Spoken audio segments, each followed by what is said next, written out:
All right, gentlemen. Well, let's dive into session 5 of Trouble in Theondir. In the previous session, our adventurers found themselves thrown into the chaos of a burning Mittendorf. Bolin would employ his healing powers to revive 2 of the group's 4 horses from a burning stable, and Groggle would employ his fighting prowess to attack a potion seller roaming the smoke-saturated settlement square. An old man, in fact, who, in response, would consume a potion and transform himself into a bloodthirsty half-ogre. A battle commenced, and Groggle, with a bit of help from Niv, would eventually finish him off and confiscate his remaining potions, which Groggle later stomped on and destroyed. In their flight from the smoke and soot, the adventurers were stopped by a military dispatch that attempted to deprive the group of their horses.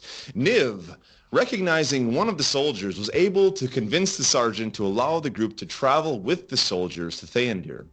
Led by Corporal Arid Stildrad, the group would ride stealthily along the eastern forests, followed only by a flock of vultures and a rogue eagle, eventually making camp just before the Ba Rahtu Bottleneck. During the night, Trago's rest would be disturbed by a troubling dream, and Bolin would follow a group of mysterious firefly-like lights deep into the forest, but to no avail. The following morning, the group broke camp and continued on riding in stealth, finally emerging through the bottleneck both undetected and unmolested.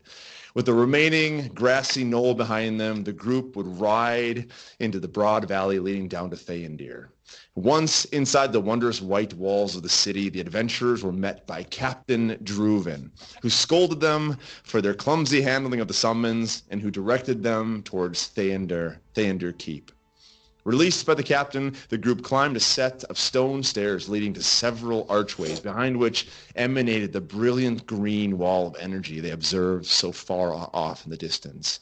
And here they were met by 7 hooded figures who performed an odd ritual and cast an odd spell, thereby allowing the travelers to pass one by one through the shimmering green and into the great city of Theondir. My adventures.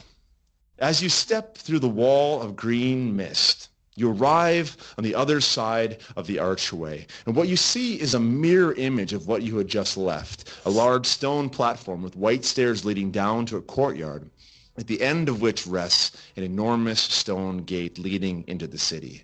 To your right, on the ground level, you see soldiers leading your horses and supplies through a large, similarly shimmering archway, and having passed through, they begin to tie the horses to the hitching rings along the stone wall. My adventurers, what would you like to do? Well, that was fun. Oh, and by the way, you take 40 points of damage from the green energy. Yeah. No, I'm kidding. Oh, good. Are you recording, Matt? Mm-hmm. Okay. Yep.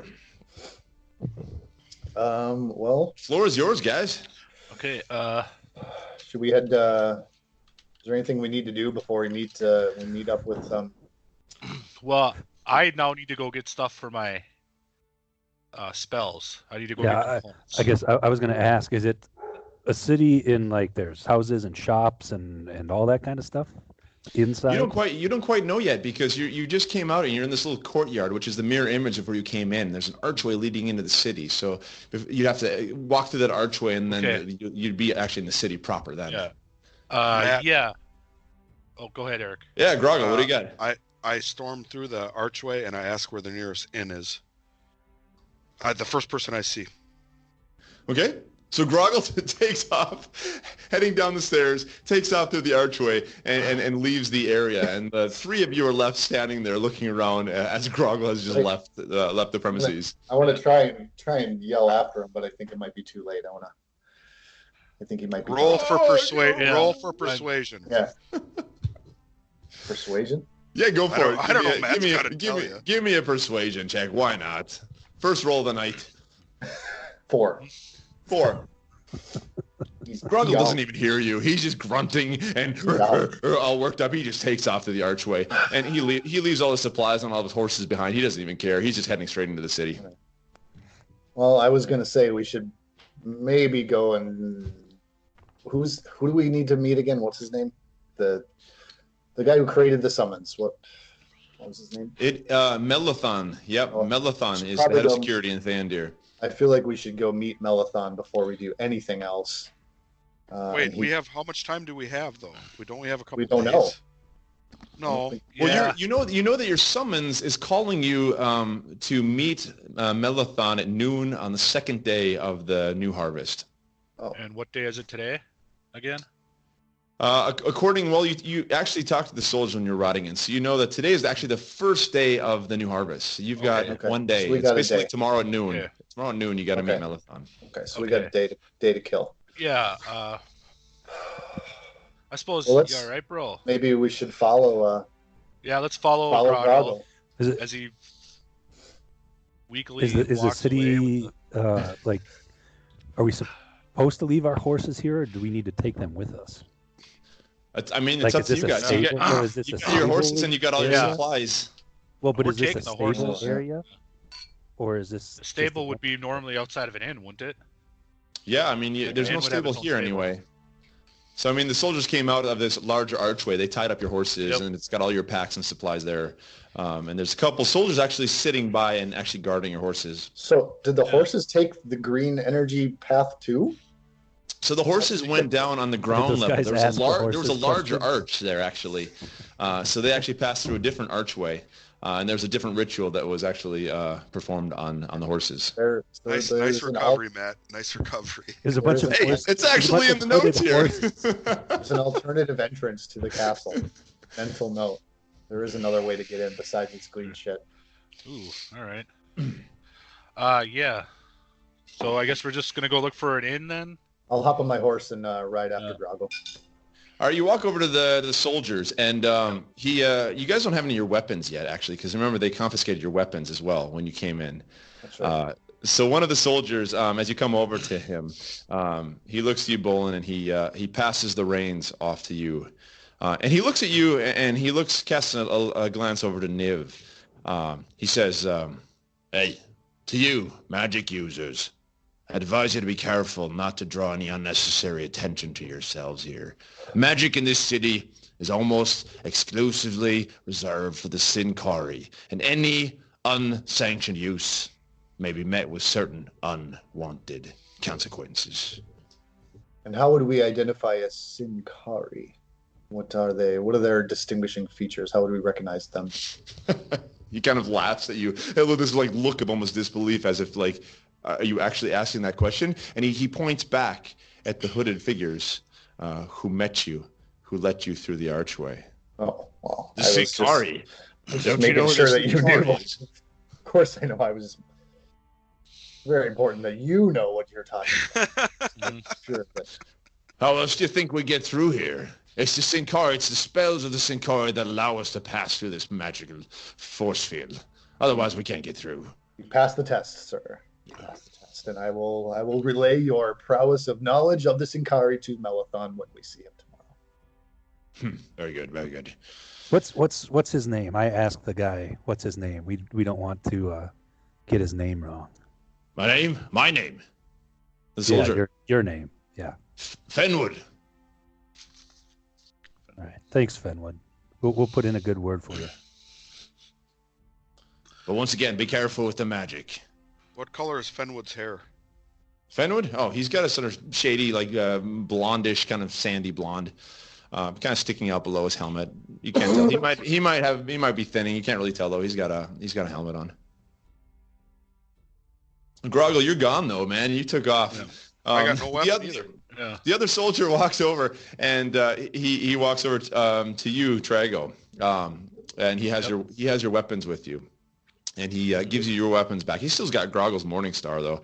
He passes back your weapons though, and he says the other guy says, "And a little tip for you, since you're new here in Theondir, it would be in everyone's best interest if these remained unseen and unused.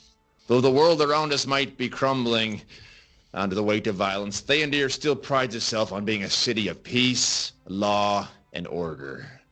And he passes you your weapons back, still holding on to Groggle's Morning Star. So I look at him and say, well, if you want peace, law, and order, you better give me the Morning Star, or else my friend's going to be coming back for it, and he will not be happy. once he realizes that he doesn't have it on him. Give me an intimidation check. Do I get my mace and bow back? Hmm? Or does Trago just... Yeah, he's passing back weapons to everybody here, but he's holding onto the Morning Star. He knows that's Groggles. Give me an intimidation check there. 7 plus 6. All right, 13. So 13. he's rather sheepishly, very well then. Gives it over to you. Give it to your friend then. Passes you off the Morning Star. Can I carry, is it too heavy for me? Can I pass it off to one of the other? It's pretty heavy. It's quite bigger than you. Yeah. Your strength enough. You can lift it up. I mean, you can carry it with you if you want to drag it with you and give it back to Groggle eventually. Put it on the horse. Yeah. Strap it to the horse. Strap it to the horse. Yeah. All right. Sure.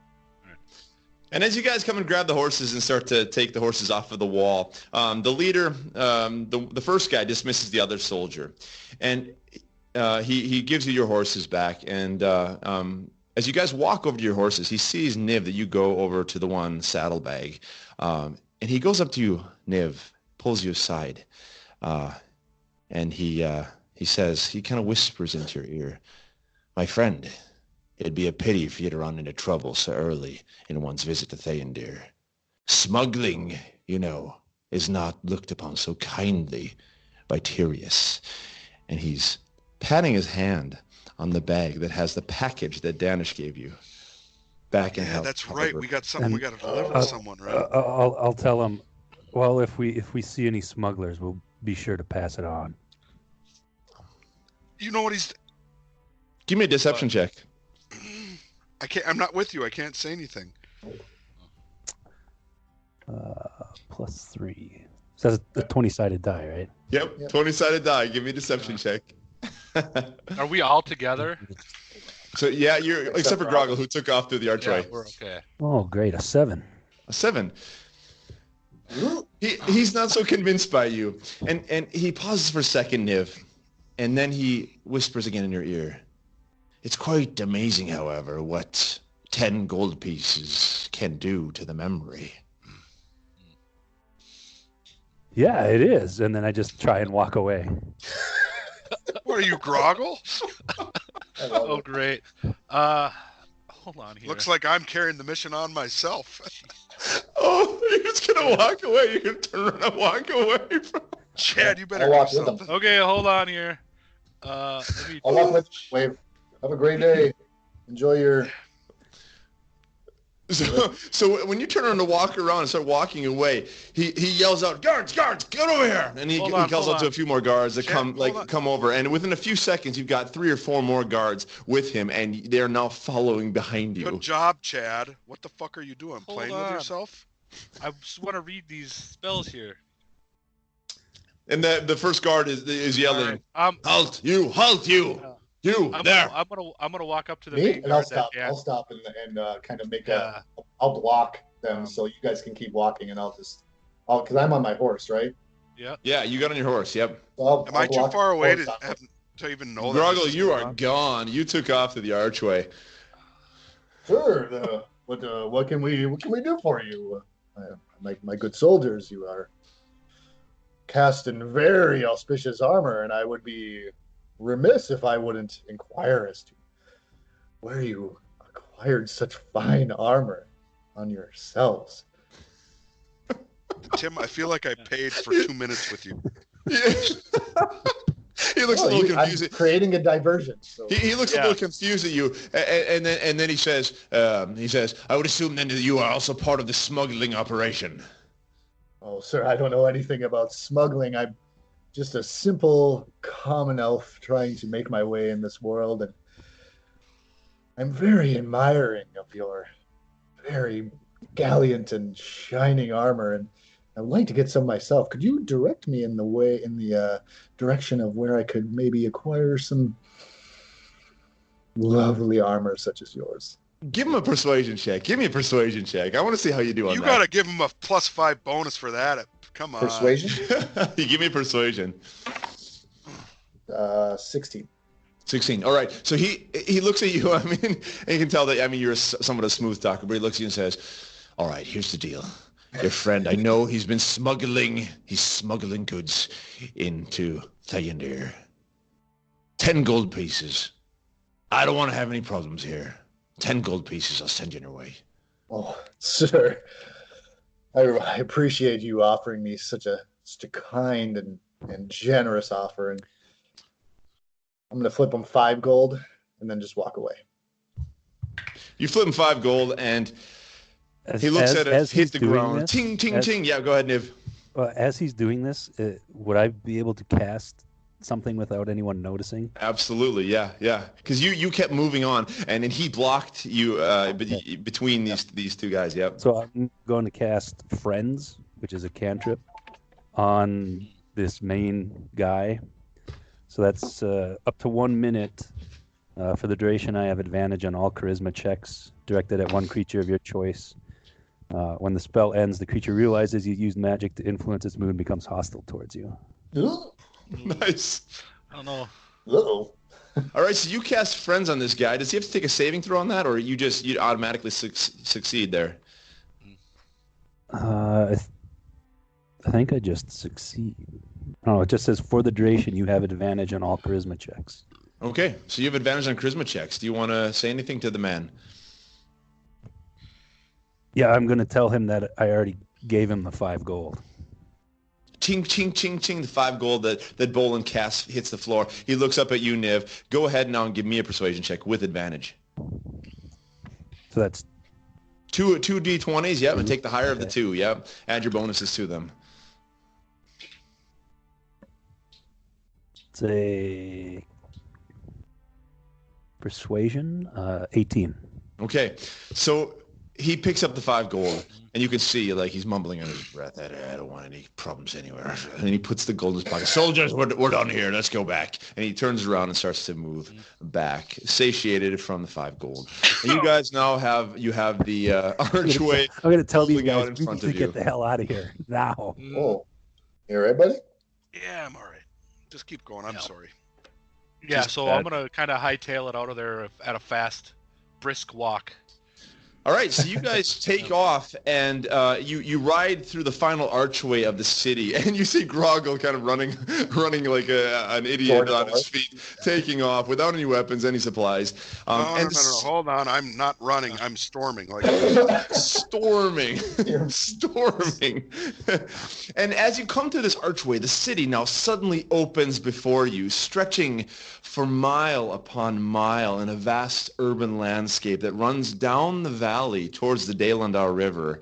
And in the center of the river, far in the distance, you see 2 islands, with the one to the west housing what looks to be a fortress of sorts, and the one to the east supporting an enormous tower, out of which shoots a shimmering green beam of light straight up into the sky. And the city now opens up before you. What would you like to do now? Would I know, given my age and background, what that is? The green thing. Would I have seen that before in any of my? Give me a history check, Bolin. Ooh. Natural 1. Natural 1. So Nice. We are all utterly, dumbers, and we utterly were amazed by the green light, but you have no idea what it actually is. Are you guys seeing this? Pretty green lights, right? like No Christmas. idea. No idea. Aw. Okay. The city unfolds before you guys. You can see roof upon roof upon roof leading down to the Dalandar River. And there's a long cobblestone road avenue that is leading through this region of the city heading down towards the riverfront. Can we see Groggle? Groggle is still storming his way through We can the... see him. Okay. Like we can see him in the Yeah, distance. you can see him. You Okay. can see him. He's storming his way down the cobblestone avenue. Is he more than Yeah. 60 feet away? No, he didn't get that far away. He's not that fast. Oh, never mind. I'm Hold on gonna here. ask those two, is referring to Eric. Does this guy know where he's going? Should we even follow him? Yeah, I don't. He never knows where he's going. Let's jump over here. hold on. When you guys are done, jump over to Groggle. Groggle, what's going on here, man? I just sent you a message. You see it?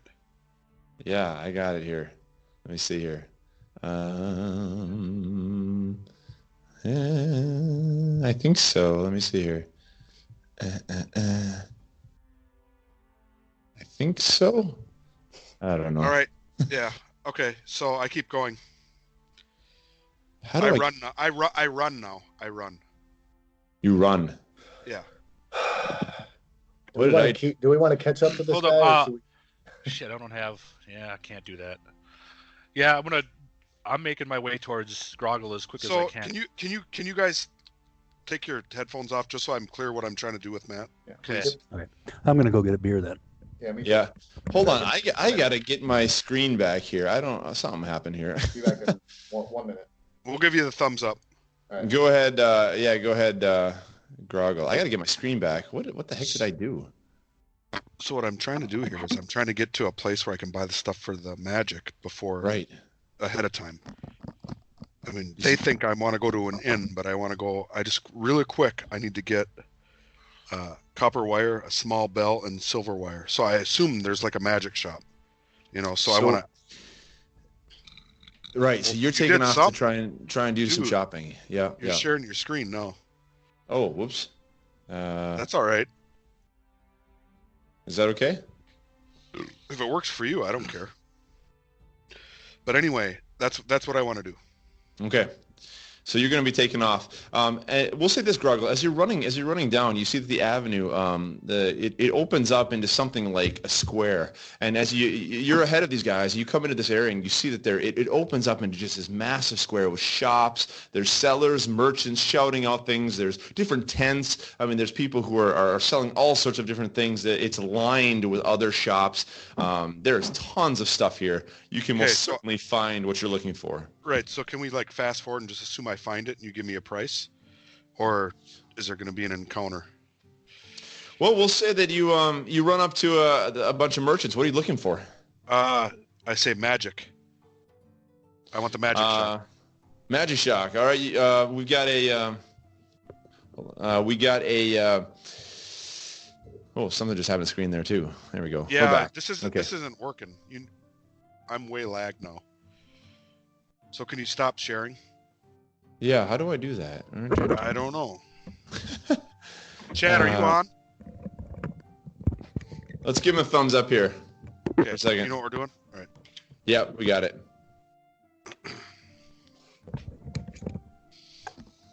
Open conversation. Okay. So Can we you guys did- see and Tim- hear me all right? Yeah, Matt's sharing. Somehow he's sharing. Yeah. That's weird.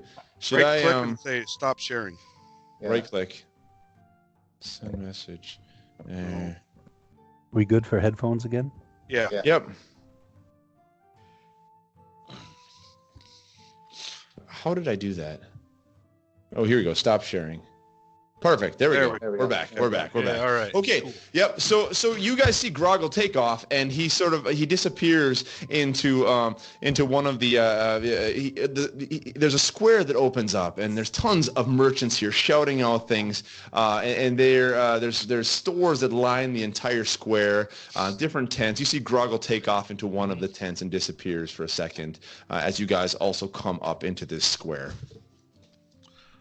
Yeah, I'm gonna Okay. follow Groggle. Yeah. Well, yeah, I'll follow him too. Yeah. I'll come on. Yeah.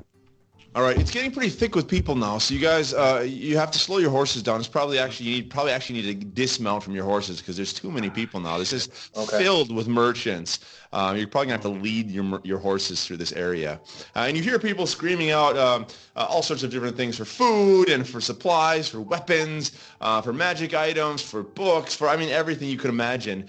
It's just a din of merchants shouting out in this square. And as you begin to walk towards the center of the square, heading towards this tent where Groggle ran up into, Niv, suddenly you feel something brushing up against the side of your leg. And as you look down, you see a small girl, perhaps waist high, with bronze-colored skin, shiny ebony hair, wide, brilliantly green, innocent-looking eyes, looking up at you. And she gently takes your hand and begins to walk alongside of you, looking up at you, and she says, "Could you spare a copper piece, master?" I'm gonna push her away and then make sure my pockets still have everything in them that they're supposed to. And she starts to you can see a tear coming into her eye, and she takes off and runs off in the opposite direction and leaves you. Just runs completely out of the square. You guys come up eventually to the tent where Groggle was, and Groggle comes stumbling out of this tent. He's already Hey, boys. He's already drunk. Let's find some ale. I want an ale. What were you doing in there? What was in the tent? Hookers. That was quick. None of your goddamn business. Let's go find a beer. Well, I'm gonna go I'm look buying. at Yeah. I pull out my Morning Star and I get in front of Tim and I say, You don't have your Morning Star. Yeah, you don't have it yet. Yeah. It's on my horse. You're gonna have to buy that back. It's gonna be Yeah. expensive, I get in dude. front of Tim. Nothing to see here. All right. I don't think there's no need to start anything. I'm just. Yeah. Is there like a shopkeeper anywhere near us?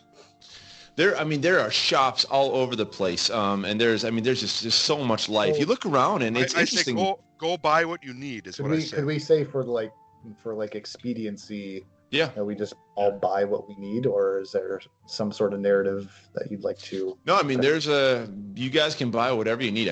They've got everything you could imagine here. What are you needing to buy? I need to buy a piece of iron, a few pieces of iron. Absolutely. There's a guy with a table of just junk, selling junk. Oh, you want some iron? Oh, I'll get you some iron. And he pulls out a few iron pieces for you. Okay, how much? yeah. How much? Absolutely everything you need.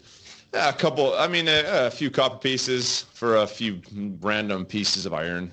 Okay, we'll say I'll buy So, 10. I'll buy 10. yeah. So Perfect. Yep. So How many? for Okay. casting components, we need to have uses up a component every time. Yep.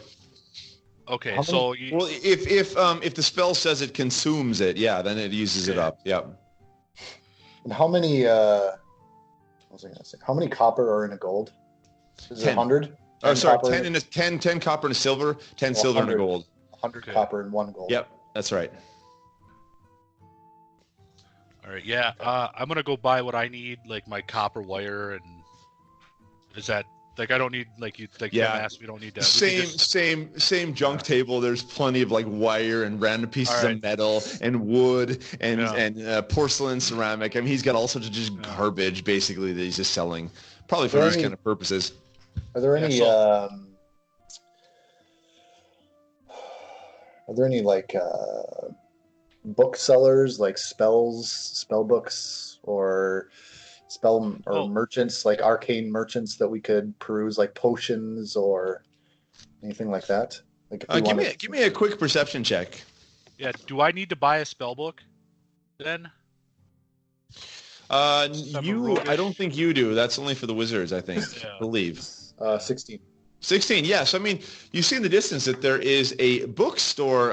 It looks like a bookstore, and it looks like there's a really long line coming out of the bookstore. There's people lined up to get into this bookstore. Ooh, there's a signing today. On the other side, you do see there's something of a potion shop, in fact, on the other side of the square. So you see both things, in fact. Do we need any potions? Healing potions?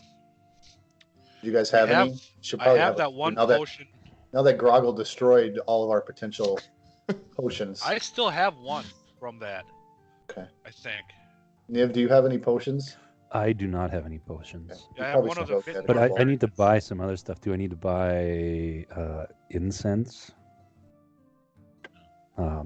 Yeah, that'll be easy to find in one of the merchant tents. Absolutely. Because I collected charcoal and herbs when we were out wandering around, so I was gonna buy 20 gold worth of incense. Wow. Okay. Yeah. Do you have 20 gold? I've got 41 gold. Okay, you've got a merchant who's more than happy to give you 20 gold worth of incense. So if you want to buy it, go ahead and mark that off. How much is incense though? It's a Is it lot. pretty expensive? You need a lot, though. I know wizards need a lot of incense. Really? Yeah, Okay. because one of my spells I need 10 gold pieces worth of charcoal, incense, and herbs every time I cast it. Jesus. So that's why I'm buying 20, Yeah. because then I can at least do Pile up, load it up in your bag. Yeah. Yeah,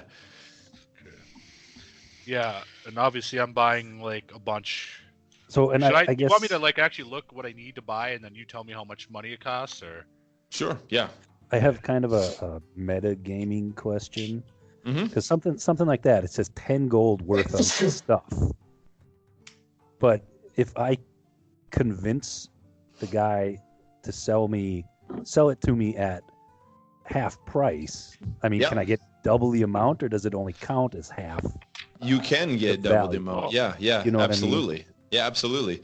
Yeah, so you can get quote unquote 10 gold worth for 5 gold. Yeah, because there's other stuff I need that's really expensive. Go ahead and give me a persuasion check, Niv. We'll see if you can actually pull this off. We'll just say you're in the shop and you're buying this.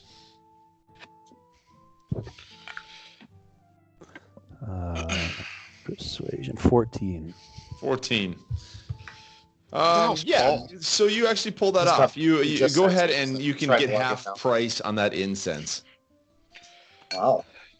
Okay. Okay. So I'm still gonna go with the same amount. So that should give me then 40 gold worth of stuff, right? Okay. Right. I gotta be looking at this here. Shit. So for components, for one of my things that I was gonna probably choose, it says VSM, a diamond worth at least 50 gold pieces. Mm-hmm. Mm-hmm. And that's all. That's the expensive shit I was talking about. So M is for material. Yeah. V is verbal. S is like somatic. It's your bodily. You make a hand gesture. Okay. Yep. So you say something, you do a hand gesture, and you need some sort of material. And that uses a goal of 50 GP diamond every time. If it says it consumes, which the spell consumes, then it uses it every time. Otherwise, you can just have the diamond, and you need to have it in your possession. Okay, we would say like in the spell description or by the components, where it say it consumes. It should say in the description. Yep. If it doesn't say it consumes it, then you don't need to have it doesn't consume it every time. It's only if it says which the spell consumes. Paul is trying to log in now. He says computer isn't working. Chad, because like one of mine, it says material and then lists it, and then it says must be consumed. Okay, yeah. All right, so there you go. Yep. Fuck. I need to get 50 gold pieces so I can go buy a diamond or steal one. So as you guys are shopping and doing your purchasing here, you look around, you notice that there's a lot of people out, and they're all dressed really nice clothing. I mean, these are quite fancy people. They seem to be enjoying themselves. And as you're strolling through the square, you come close to the fountain in the center of the square, and immediately you're spotted by several well-dressed men and women who have up to this point been sitting there around the fountain looking rather bored. And they recognize you guys to be newcomers to Theondir. You stick out like sore thumbs. And like flies on a rotting carcass, they begin to swarm you. And they run up to you and begin to just shout at you. One man says... yeah, exactly. A short man shouts out, "Welcome to the south bank of Theondir, and happy new harvest." And another man shouts out, "Where are you staying tonight?" And then there's a woman who shouts out, "Are you looking for a place to get some food and drink? Do your horses need any tending?" And people are shouting, and there's just a big mess here. Matt, I'm going to try to intimidate them. What are you going to shout? Back up, leave us alone. Give me an intimidation check. I think he's been placed by an imposter because she was talking about ale, and he's telling him to leave her alone. Intimidation check. 8. So they don't really listen to you. Oh, 9. 9. Okay, so they don't listen to you, and they keep shouting out them. And then, do your horses need any repairs or weapons repairs? You need some weapons. And here, take this. And they start passing you guys these Do I have my morning star? slips. Do I have my morning star? You don't have your morning star. No, you don't have your morning star. I did not give you your morning star. And you don't even know where your morning star is. You just took off out the archway. You don't even know that anybody has it. And they start to pass you these slips of cloth, and before they're fighting their way to get up to you, and they start to shout at each other. Here, take this. Now take this. Stop pushing. I was here first. Get off me, you loaf. If you touch me one more time, all right. I grab one of them and I try to break his neck. Oh God, damn it! Which one are you gonna grab? The closest one to me. Okay, closest one to you. It's the smallest man who welcomed you to the south bank of Theondir. Go ahead All right. and you're gonna give an attack roll here. Yeah. You know what? 15. 15. here. Well, Okay. hold on. Is that a strength bonus? Yeah, so you can attack with your strength. Yeah, so take your strength and let's do a 1d6 and add your strength bonus for. You're just using your fists, right? So I rolled an 8, so that's plus 7. That's 15 on the attack roll. Yep, that's a hit. And go ahead and roll 1d6 and add your strength bonus. You're in trouble. 10. You hit this guy, and he just flies backwards and goes flat out on the ground. He is out. Is Is that enough unconscious. intimidation for you? Is he dead? Can I run up and see if he's dead or if He's not. He's Yeah, unconscious. give me a medicine check there. D20. Roll on for medicine check. 19? 19. So he's unconscious, he's breathing, he's not dead, but he is laid flat out. And all the other Right. people around them start, they go instantly silent. And you suddenly hear this whistle. Suddenly two guards shit. come running over and say, break it up, what's going on here? And they look at you guys, they look at the man on the ground, they look at this group of people who were like in fisticuffs, grabbing each other by the throat, fighting, essentially trying to get your business. I'm going to tell take the a- guards. I'm going to tell the guards that the one that just got laid out tried to rob my friend Groggle here. They were creating a scene, and they tried robbing him. And Give me a it was deception check. self-defense. Deception. I'm D20, gonna, give me a deception I'm gonna check. walk up to Niv and touch him and cast guidance. Guidance, okay. Deception. So that gives him an extra D4. Is that right? D4 on your roll. Yep. Yeah. So roll a D20, add a D4 to that. Oh, Paul. Paul! Yo, 18, 22. 22. Okay, so the soldier looks at you and he says, okay, we'll have to take care of this. And he reaches down and puts manacles onto this the guy laying on the ground who's unconscious. Hello, Paul. hey, what's up? Sorry about that. I'm waiting for my computer to boot up, so I'm on my phone. All right. Hey, welcome, man. Oh, good to see you, man. How you doing? Yes, good to be seen. All right. All right, sorry to interrupt. No worries, no worries. These guys are right in the middle of Let's quick in the catch middle up, of though. Theondir. Let's quick catch up though, Paul. Thanks for joining the group, man. Yeah, I'm excited. You're in Virginia right now? I am. I'm in Virginia, about 50 miles south of D.C. What a shithole. At least Right? you're not in West Virginia. Well, there is that. I've got that going for me. All right, never mind. It's not working out like I thought it would. Hey, John Denver never made any songs about regular Virginia. No, Well, he'd actually never expecting that. visited West Virginia, so I don't know where he got taken off or something. Yeah, man. If you show dressed up in West Virginia, they think you're a federal agent coming to confiscate their drugs or coal money. If I was in West Virginia right now, I would be a federal agent. So let's just put it that way. Yeah.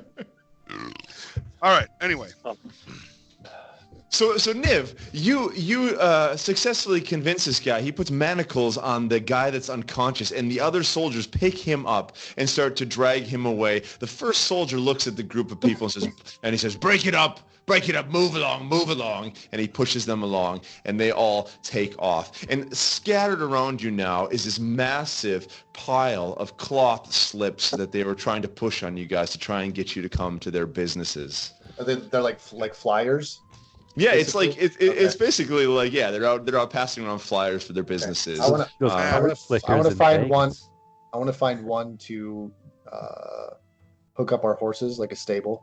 We want to get rid of our horses. hey, Matt, and Yeah. while he's doing that, I grab him by the neck and I say, "Morning Star." You I grab who by Tim- the neck? I grab Bolin by the neck and I say, "I want my Morning Star. Where is it?" I don't know. I squeeze harder. That was a big sigh. All right, I'll point to the horse. I drop them and I go grab my Morning Star and all my weapons. All right, so Groggle has become a whole half-orc again. He's got his Morning Star back. All right. Yeah. So Bolin, you reach down and you pick up this pile. There's a pile. There's probably 25 or so of these cloth slips. And as you pick them up, I mean, you can see that each of them is advertising a different business. And there's a symbol on each one of them, and there's a name of the business and something of a rough address. So you start looking through them. For example, you've got the Old Gatehouse Inn, the Rickety Rowboat Tavern, Burning Books, Cartography by Kazon, Clink and Clank Smithy, Western Wind Potions, Stables, Up to Here Inn and Tavern, Pennyworth Perfumes. I mean, there's so many different little pieces of cloth advertising all sorts of things. You actually thought that shit up. Yeah. There's a few more too. There's keep going. Use all the notes. There's Gary's gas service. No, I don't know. Tell me there's a target. There's got to be a target in it somewhere. Yeah. And there is a target with a little arrow in the center of it. Yes, indeed. Yeah. Maybe we should we find our way to an inn? I think that's probably a good idea. What time? It's still morning, or what time of day is it? So you guys rode into Theondir. You came into Theondir in the early afternoon. So right now it's pushing 2 o'clock, 3 o'clock in the afternoon. Okay. Yeah, I think we should go find an inn, store our horses, kind of get settled before we do anything else. And when I get into the inn, I'm gonna look for a dark table in the corner with a lone figure with a hooded face. Okay. How oddly specific. That's Paul. Do we You get? don't know who he is? You'll know We have me a when flyer you see for me. like an inn. What's the flyer for the inn? Of the ones that Bolin picked up, you've got the Old Gatehouse Inn, and then it has a sort of rough address, which has a symbol of a gatehouse, South Bank, West Riverside Tower. You've got, let me see, as far as the other inns, that's actually, you've got Up to Here Inn and Tavern, which is South Bank, Western Shore, and a symbol of sort of water enveloping an inn. That's the only two inns you've got there. Yeah. Let's go to that one. I vote for Up to Here. Up to Here sounds good. Should we maybe ask a passerby if they could give us direction? Yeah, go for it. What do you want to do? Sir, I'll just flag somebody down. And there's, of course, like I said, there's all these fancy people in fancy clothes. There's a couple walking along. There's a man in sort of these rather royal robes, and he looks at you and says, can I be of service to you? Sir, I couldn't help but noticing you looked incredibly gallant and very, very fancy. And I'm just wondering if you could help us find the address or just point us in the right direction of where the Up to Here Inn might be. Excuse me, the Up to Here. There's only the lowest class of Theondir that stay there. But if I couldn't agree with you more, sir. We're meeting an old friend, and we're sure he's not necessarily of the uptiest class, as you might say, as we might say. And so I would appreciate it since we're out of town and we're not from here. If you could. When did you become a thespian? Right? Give me just for the fun of it. Give me a persuasion check. You have to let that go. I want to see what you do. That was good. He's a thespian. 14. 14. Okay, he says. Well, yes, indeed. The Up to Here Inn and Tavern. I've never been there myself, but I imagine that, of course not. I usually frequent other places, such as the Old Gatehouse Inn. But if you continue along on this avenue, eventually you'll come to the riverfront. Take the left side of the road, and you'll eventually come to the Up to Here Inn and Tavern. It's along the waterfront. You can't miss it. It's the most ugly building in this entire South Bank region. Oh, thank you so much, sir. I greatly appreciate it. And I'm yes, start of walking course. away. And as I walk away, I'm going to cast thaumaturgy and make the fart noise on them again. and his lady turns to him. Oh, darling, we must really stop with all the lentils, darling. Okay, Yes, and- indeed. Do I know that he cast thaumaturgy and made the fart noise? Give me a perception check. Okay. You would hear the verbal. I had to speak a spell, so you would probably have known. Bolin mumbled Okay. something in the background. Perception check. Gosh, I love that. That was great. It was 9. A 9. Yeah, you missed it. You didn't see Bolin do anything. So you missed it entirely. I was going to create a strong odor around him. But since I missed it, I won't do that. So you got some good directions. The couple walks off, and yeah, what do you guys want to do? I'm assuming you want to head in that direction, but do you want to do anything else while you're heading there? No, so. I think we Let's need go to to the get. end. I think we're all probably hungry and thirsty. Yep, Matt, let's go check your again. message. Check your message and reply with a number. Reply with a number. Oh shoot, how do I do that? Last time I No, did no, that, just I think verbally everything got tell me. screwed up. Just verbally tell me Verbally tell you what? a number. You'll understand when you see it. Oh, He doesn't know how to check his message. I don't know how yet. to check my messages without making everything else screwed up like I did last time. Fucking Europeans. Do you want to ask me something without? No, anyone else here? it can wait. It can wait. Okay.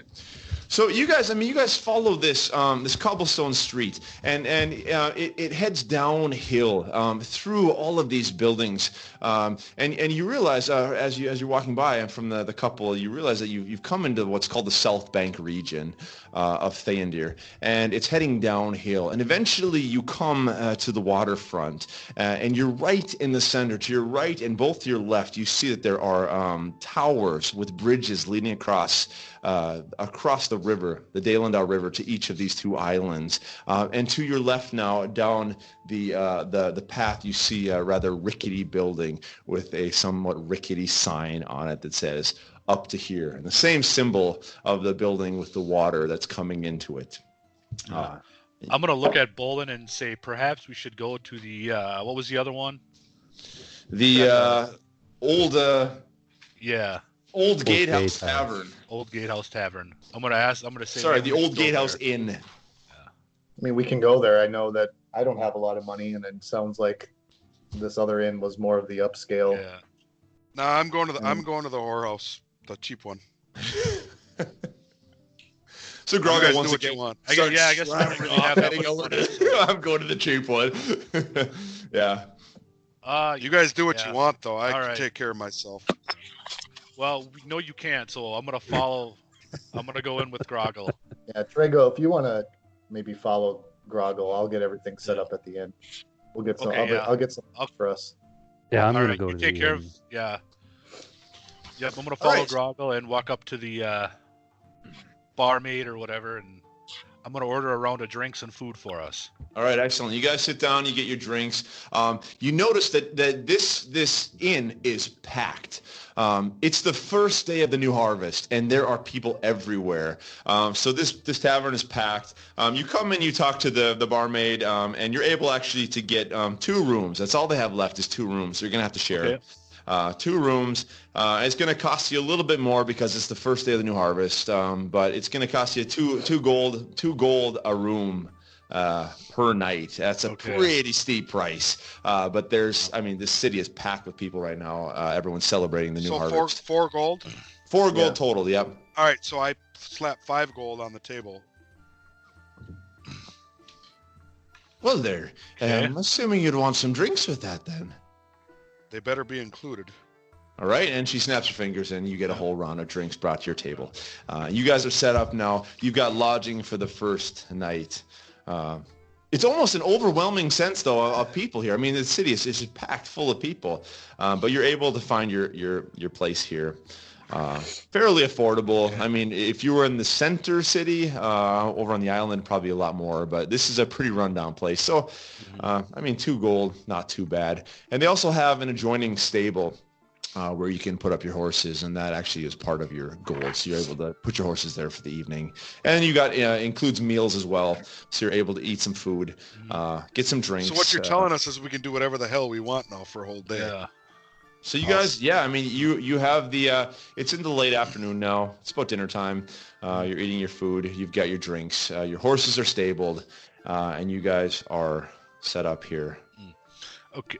On the first day of the new harvest. We're all sitting at the same table, and so I'm going to look mostly at Groggle and say, we are meeting tomorrow at noon.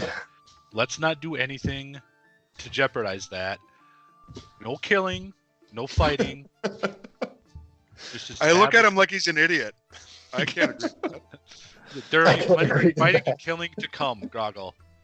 Hold off for one more day until we find out what we're doing. It goes in one, you're out the other. If it benefits me as a chaotic evil, or no, neutral evil. What am I? Is that what you are? Chaotic neutral. Never mind. Chaotic neutral. Yeah, you kind of do whatever you want. Yeah. Whatever. I hear you. I'm not listening, but I hear you. All right. Well, I for one am going to ask for seconds. Look and around. Look around. Is there anybody shadowy figure? Yeah, is there anybody seem to be looking at us or paying attention to us more than normal? Bolin, give me a perception check. That would be me. Whoops. 24. 24. Wow. You look around and you notice that there is one of the tables. There's three figures there sitting there, and they keep shooting you some glances. Everyone else seems to be minding their own business. They don't really care, but there is one table with a few people that have kind of been snarling at you when you came into this establishment. Other than that, though, everyone else is just carrying on with their business, celebrating the new harvest, having drinks, having food, and enjoying their time. I want to. I'm going to ask the barmaid. I'm going to buy three more rounds of ale. And tell her to give this round to that table over there, with my regards. Okay, so she's gonna take from you 2 silver pieces for that. Okay. And you see her walk back behind the bar, filling up 3 tankards, putting it on a tray and bring it over to them, and drops it down on the table. She gives it to the guys. The guys look rather confused at her. She points over to the table where all of you are sitting. I'm just gonna give a good wave. A good neighborly wave, the neighbor wave, you know. So like State Farm? Like, I don't get it. Yeah, exactly. One of the larger guys of the 3. Discount check too is going on, yeah. Yeah. One of the larger of the 3 guys, Bolin, connects eyes with you. He looks over, he sees Groggle. He picks up his tankard, holds it out like this, and dumps it out on the floor. Drops the tankard and turns back. Do I see this? To the other 2. Give me a perception check. Give me a perception check, Groggle. What a dick move. That no killing policy is gonna last about 4 minutes. Just gonna laugh. 16. 16, yeah. Groggle, you also see him look at Bolin. You see him look over at you. You see him dump out his tankard and drop the tankard on the ground. Do I know what race he is? Give me an investigation check. Can Groggle spell the word race? R-A-S? Rass. Jesus, it's even negative and I got a 15. You got a 15? Yeah, I mean, you can see immediately he's a little bit larger dwarf. So he's a dwarven, from the dwarven race. A little bit larger dwarf, though. Abnormally large. This is one of the 3 guys at the table. Yeah. What do the other 2 do? Oh, they go back to their drinks. They didn't dump their drinks out, but they're just sitting there and I can't have that. Sheepish. I get up and I go straight for his neck to try to lift him up. To the dwarf. I'm walking towards the dwarf. Okay, you walk over to the dwarf. Yeah, you walk over to the dwarf, and as you get closer, the dwarf sees you coming. He stands up. He says, "Well there, what do you want with me there, half-orc?" And I tell him, I say, "Looks like you're missing some beer. You want me to buy you another one?" He says, he looks at you, specifically you, Grog, and he says, "Well, you know, half-orcs, They would only contaminate the beer. That's why I poured mine out. We don't like your kind here. Are we privy to this? Are we listening to this? Or can we hear it where we're sitting? No, you guys are too far away. Okay. This is Groggle now. I'm sorry, guys. I have to do it. I pull up my Morning Star and I attack. I'm sorry. I gotta play the character. All right, you pull out your Morning Star. Go ahead and give me a surprise attack then. You're just confirming the stereotype at this point. Okay, hold on 1 second. Hold on 1 second. I want to see if I can do something here. Yep, Trago, help us, please. I'm going to cast Calm Emotions. Oh, Hold on here. explain this one. What is this? You attempt to suppress strong emotions in a group of people. Oh, nice. Are you casting it on everybody there? Each humanoid in a 20 I feel like we need to roll for 20-foot initiative, radius. though, so we see who goes first here, though. Well, you have a surprise attack, though, so you're able to pull this off. So it would But at the probably same be- time, I It mean, would probably be after he attacks, though, right? Because we won't know that anything's happening until Groggle attacks. right, Groggle pulls out his Morning Star, and that's when you first bowl and you see that, oh no, oh no. So you start preparing your spell. We still get a Okay. surprise attack, though. Go ahead, Groggle. Give me a surprise attack. Hold on, 17. hold on. So we're paying attention though. We see him pull out his Morning Star. I'm gonna use Mage Hand, and I'm gonna try to grab. Am I like within 30 feet? Yeah, you guys are within 30 Okay. feet. I'm gonna try to grab the Morning Star. The Morning Star, yeah, When with he's Mage got it in Hand. his hand, I'm gonna grab it, and I want to use Message, which I'm gonna talk to him over the thing, and I'm like, calm down. We'll figure this. Don't do anything until we're ready. Okay, so your Mage Hand, suddenly, as Groggle pulls out the Morning Star and begins to swing at this guy's head, suddenly this effervescent hand comes and grabs his arm and holds the Morning Star back. You guys need to take a strength check, though. Strength Good combat. fucking luck. Yeah. Go ahead, and fucked on this we're one. going to use your strength, though, Trago, versus Groggle's. No. So strength contest, go ahead. Both of you roll a d20, add your strength bonus. Well, Doesn't the Mage Hand have its own strength? Like, Does it? wouldn't- Let's check it Yeah. out there. I don't know. Trago, what is it? Does it have its own strength? the hand can't attack, activate magic, or carry more than 10 pounds. I was just gonna try to push a little. It doesn't matter anyway because I rolled a 1. But I get lucky. So Mage Hand doesn't. You can't really hold him back, but at least he feels the Mage Hand Yeah, come he around to feels him, it. and as he swings, he hears your message. What is your message? What do you want to say to him, Trago? don't do anything until we're ready. Give me a persuasion check. Yeah, because I don't believe it. Give me a persuasion check with disadvantage, actually, because Groggle is pissed off. Okay, and then I roll Yeah, it this twice to is take like- the lower. The cardinal Yeah. sin. Two 20s, two d20s. Take the lower of the two. 12. 12. Okay. Groggle. You hear this message. Say your message one more time, Trago. Don't do anything until we're ready. And you pause for a second. Mid-swing, you stop. And he can talk back to me. I don't know if they're supposed to know that. You can reply to this message. Go ahead. Do you want to say anything back? No. No. I So don't you wanna say anything- pause. I don't want to say anything back. You pause mid-swing, and the dwarf, seeing you pull out his Morning Star, takes a step back and pulls out his battle axe, and he is ready now for combat. At this point now, Bolin, you can jump in. I'll let you jump in here. At this Now I'm point. going to This cast- happens at the same time. Go ahead and cast your spell. Express some words using my hands, blah, blah, blah. Casting Calm Emotions. Each humanoid in a 20-foot radius centered on a point you choose must make a charisma saving throw. Okay. A creature can choose to fail this saving throw if it wishes. And if it does, then I get to choose 2 different options. All right, so I'm going to roll for the 3 guys. Groggle, you roll for yourself. Charisma. Actually, I'm going to choose to fail. You're going to choose to fail. Okay. The other 3, what's your DC on the spell? You probably have like 14, right?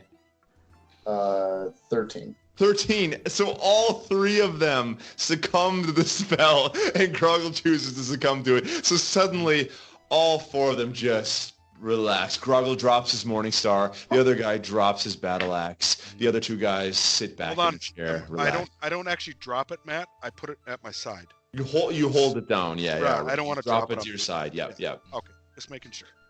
Fuck. All right, everybody relax here. I'm gonna buy. Yeah. I'm gonna tell the barmaid we're gonna have a whole another round. I'm gonna buy another round for everybody else. And the dwarf says, "All right, very well. Let's go back to drinking." Nobody means you any harm. We were trying to do the neighborly thing. We meant no offense, good sir. We'll go back to our chairs. You go back to yours. Everybody will be happy, and we'll all have a wonderful drink and laugh about this. Not me. I want to ask him if he knows who I am.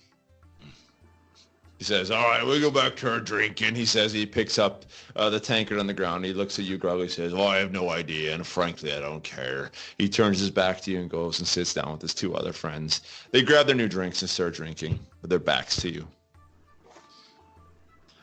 I'm gonna come, friend Groggle. Sit down and let's drink our own ale. Friend Groggle.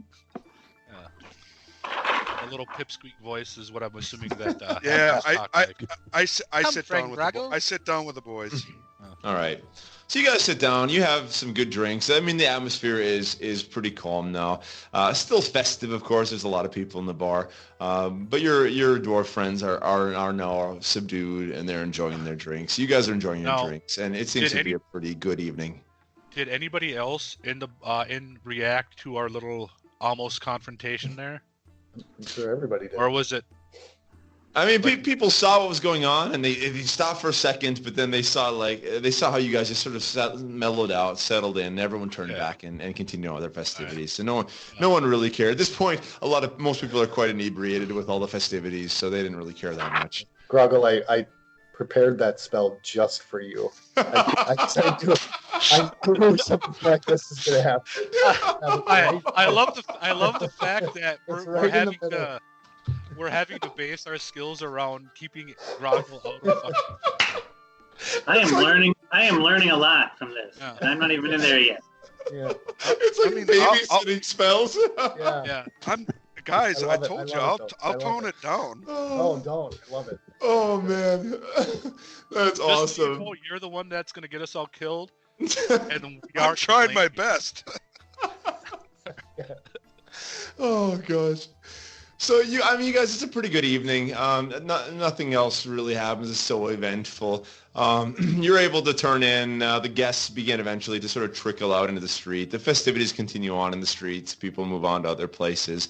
And by about 11, 12 o'clock at night, the bar is getting rather empty. People have moved on to the streets. Yeah, you guys are getting rather sleepy at this point. I'm going to my room. Yeah, how are we gonna do this? Before I go to the room, I'm gonna go out to my horse and get that package. Ooh, yes. Oh, yeah. So Niv, good call. You go out, you grab that package. Remember, it's a package about this size. It's surprisingly heavy. You notice that when you packed it in the saddlebags. You take the package, you put it under your arm, you head back into the inn, into your room. And you guys retire for the evening. Who's sleeping arrangements? We got 2 rooms here. I'm sleeping by myself. I'll I go into my room and I go lock the door. Is there one bed I'll each? go into Groggle's room. Yeah. How the fuck you Well, are? I'm the smallest. I was thinking I was gonna go in.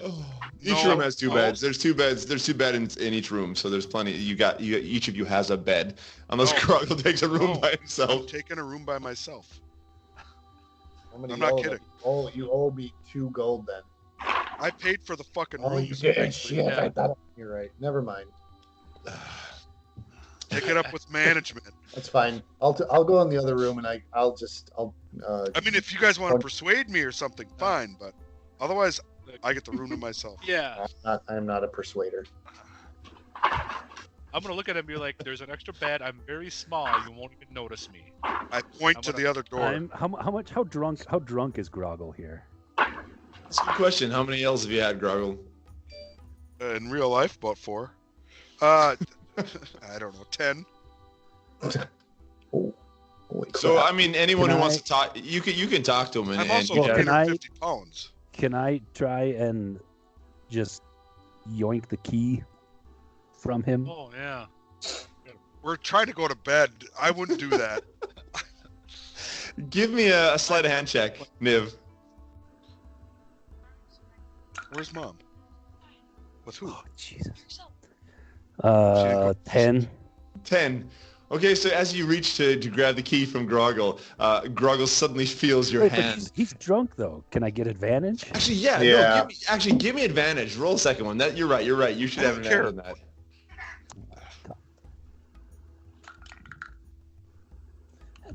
Yeah, see, this doesn't work so hot on the couch. How many times are you gonna roll it? Well, it's cocked all the time because it's on the couch. I'm trying to do it on the couch. Don't ever try to do it on a couch. Yeah, that's why I moved it. to Lay the a floor. towel down first. 23. Do it anyway at this point. Thanks. Groggle. Groggle's the only reason this show is like R-rated. Well, Chad said lay a towel down. What do you got there, Niv? Smart. 23. 23. Without a problem, you slide your hand around Groggle right into his pocket, pull out the key. You've got the key to his room now. Okay, now I'm just gonna walk upstairs with him as he tries to think he's the one unlocking the door. Is he behind me? Do I know he's behind me? Yeah, you guys walk up together. Does Groggle know that Dan took the key? No. No. No idea. No idea. Okay. I keep walking up to the door, and I go in and I shut the door with no one behind me. You can't open the door. I'm You don't not- have You a key. can't open it. You don't have a key. You go up to the door to open it, and you reach in your pocket to grab your key, and the key is gone. You can't open your door. This was supposed to be him setting us up for tomorrow, and now all of a sudden it's going to be a goddamn. Oh, you were the one that. Yeah, you're the one that wanted to I fucking kicked the door fight. open. I No, try to kick the door open. Well, I was gonna say I just say excuse me and unlock the door and walk in. So Niv opens the door, walks in, heads right into the door, and there you are. Groggle standing there with the door open. Niv moves into that room. Trago, Bolin, you guys are in the other room. Yeah, I guess. All right. I want So to you see how go- this plays out. You guys move into your room. You retire there. Groggle, you're left standing there with the open door.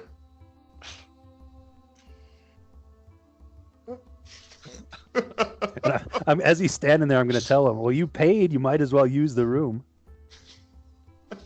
I want him to roll persuasion.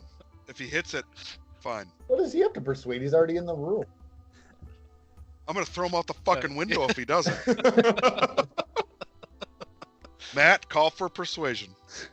I'm with Bolin there. He's in the room already. I mean, if you want to sleep in the hallway, you can.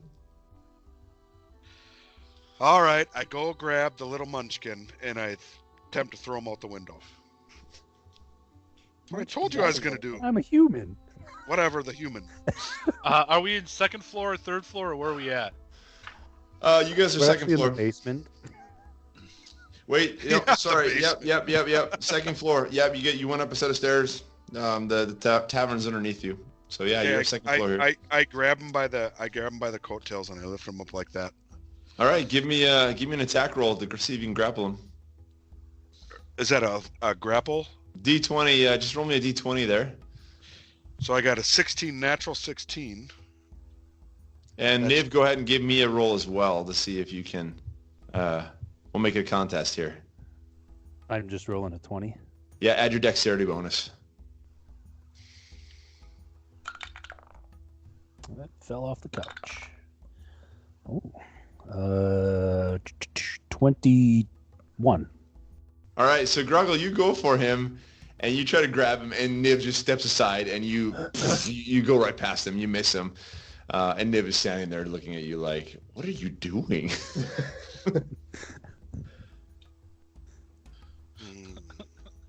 Oh my god. Hold on here. I'm already half asleep. Yeah, Bolin's out. Yeah, are we I- like we watching I'm this? sleeping. I'm No, assuming you we're guys are in watching your room. this. I tell him Yeah, to I'm get out. sleeping. I tell him to get out, Matt. I'll offer him both beds. Mm. And you'll sleep on the floor. Yeah. All right, that's I've slept on worse. nice play. All right, I take it. Perfect. So you guys go ahead and shut the door. Roommates, the two of you, Groggle and Niv. You got Groggle sleeping on two beds. Niv, you make a nice little bed on the floor for yourself. After we shut the door, before he pushes the beds together or anything, I'm just going to sit down on one of the beds. Oh, you fucking prick. Okay. You know what? I'm so tired. I deal with it. And right before you fall asleep, Niv, go ahead and give me a perception check. You got to fix your dice thing, dude. No, it worked fine. I rolled a 6. There's a towel down too, apparently. I don't know what. Does that hurt it? So an 8 total. The towel. 8. Okay, Niv.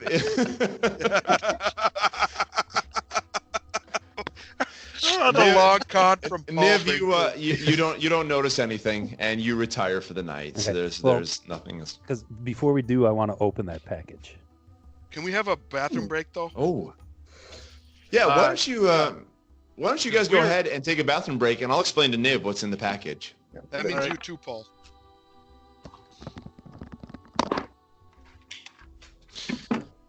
All right, Niv. My strategy was whatever's in there, I could convince Eric that it's nothing worth his while to look at. That was my whole strategy. So Groggle is already fast asleep. So as he falls asleep on these two beds, you sit down on the floor. You pull out this package. Once again, it's about this big. Bed. You're on one of the beds, yeah. Groggle is out. He's sleeping. You open this package up, and as you rip into it and you pull the sides apart, Cool. You look. I'm going to, because you said it was wrapped in paper. Yeah, it was wrapped around with paper. Yeah. I'm going to open it as gingerly as I can in case I want to wrap it back up. Right. So I mean, it's fastened on the sides with something of like something like a glue-like substance, kind of like a wax material, that almost like you'd use to make a stamp, a seal of waxing, sealing wax. You're able to pull it off really gently and to pull the paper off. And inside of that, you have another sort of small box-like structure that you're able to open the top on. And you pull it open, and you notice that immediately what you see is just what looks to be coffee grounds. Just a pile of coffee grounds inside of this box. Is it like dry? It's dry, yeah. Wet? Can I smell anything, or can I taste a little bit of it? The scent of coffee comes immediately to, yeah, it smells like coffee.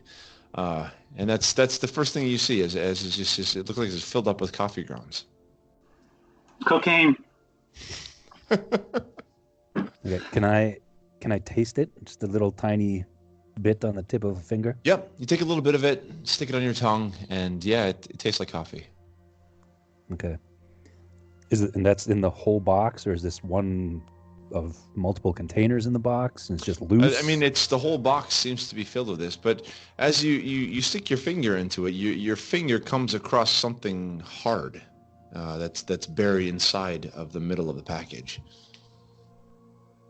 And there's just the one thing buried in there. I'm kind of one thing feeling around. Yep. You move your fingers to the coffee and grounds, and you feel there's one hard object buried in the center of this. Okay, I'm gonna pull that, or I'm not gonna pull it out. I'm going to try and dust it off. See the top of it.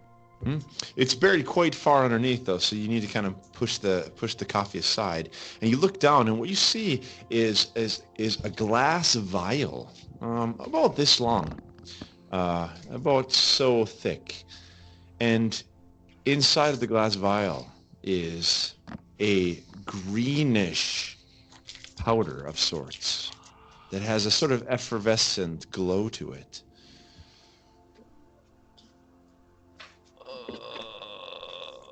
Okay, and it's was it corked or sealed or anything? This vial? It's a glass vial, and then on the end it has a capsule on the end of it that you can it's possible to unscrew the cap on it. Yeah. I'm just going to, with it capped, I'm just going to shake it up a little bit, see if it does anything. Now, it glows a little bit more when you shake it. There's a little bit more of the green effervescent glow that comes off of it. But it's a little vial of this glowing green powder.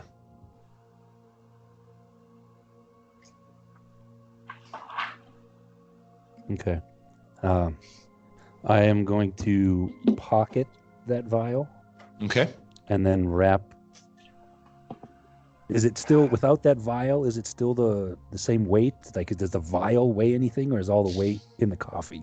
The vial is actually quite heavy. When you pull it out, you notice that it's a super dense substance. So that was clearly what the most of the weight was in that package was this little vial. So it loses a lot of its weight. Is there anything in the room, like a candlestick or anything that would be heavy-ish that would fit back in the box? I mean, there's some pieces of wood for the fireplace in the room. I mean, different sticks and things like that. It wouldn't be, probably wouldn't be the same kind of density, but you could put something back in the package if you wanted.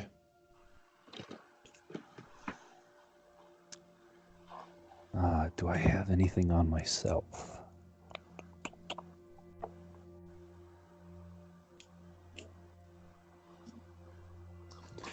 What's in an explorer's pack? Because I have an explorer's pack. Page 151. Good question. Let's check that out. 151. Are we good then?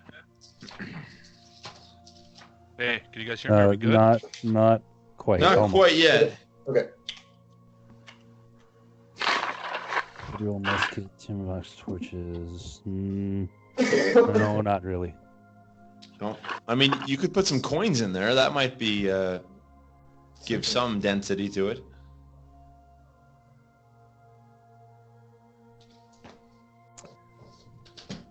I am going to not put anything back in there. I'm going to kind of tip the box over and spill a little bit of the coffee and set it down beside Groggle's body in the bed. Okay. And then I'm just going to pocket the vial and go. Feel the love. Feel it. All right, and you head to bed. Okay. All right, everyone, we're good. All right. So after a good night of sleep, you guys got a full rest. You've got all your hit points back. You haven't lost any, of course, but you got all your spells back, all your spell slots back. You are refreshed. You wake up to the sun coming through the windows of the Up to Here Inn. The windows are, of course, shattered. Like they're shattered and they're kind of broken. But the sun is coming up on now the second day of the new harvest. And you wake up in your rooms. Bolin and Trago, you guys wake up. Nothing strange. Niv, you wake up on the floor. And Groggle, you wake up. And next to you, I've got my own bed. You did take your own bed. Yeah. Yeah. You wake up in your own bed. And Groggle, you wake up as well. And next to you is a package. And what looks to be something of a brown, blackish powder next to the package. Seriously? You fucking dumb enough to leave that next to me? I wake up and I'm Brown, like, I wake up and I look at him and I just scream out, "What the hell have you done? That was supposed to be delivered." I take it and I throw it out the window. And I just kind of stand there like, now what are we going to deliver? I take it and I throw it out the window. Groggle opens the window, throws it out, and the package goes down to the cobblestone below. And when it hits the cobblestone, there's this explosion of it. It's not an explosion, but there's this just powder that flies everywhere. Brownish dust. You just threw out a kilo of coke, dude. Yeah. And there is Way a to pile go. probably 5 feet around on the ground now on the cobblestone Wait. of There's just coke in D&D? brown powder. No one said there was Oh, coke brown. in D&D. That's heroin. That's heroin then. If it's brown. The poppy seed. And I'm going to get angry at him and ask him why he's going through my stuff in the middle of the night. tell him I didn't go through his stuff. It was opened on your bed. You had to have gone through it. I pull out my Morning Star. I do. I pull it out.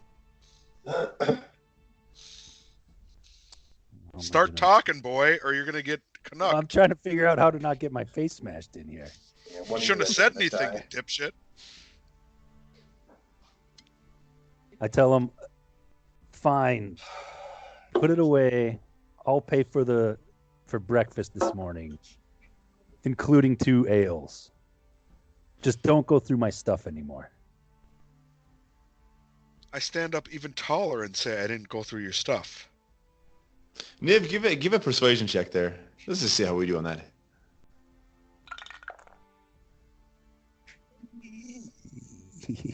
uh, 5. 5. Groggle's still a little upset. Okay, 3 ales, and don't go through my stuff. Not good enough. I didn't go through your stuff. You guys are on the same team, right? Well, yeah, but Sort of. Eric Groggle has his own team. my intelligence is 7, Paul. Oh.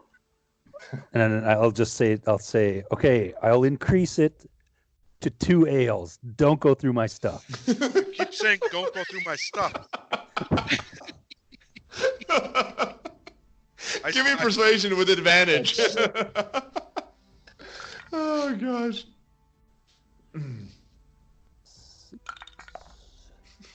How many times are you going to roll, fucker? He said Jesus. with advantage, so twice. 9. Gosh. What is happening here, you guys? I take a swipe at him. You listen.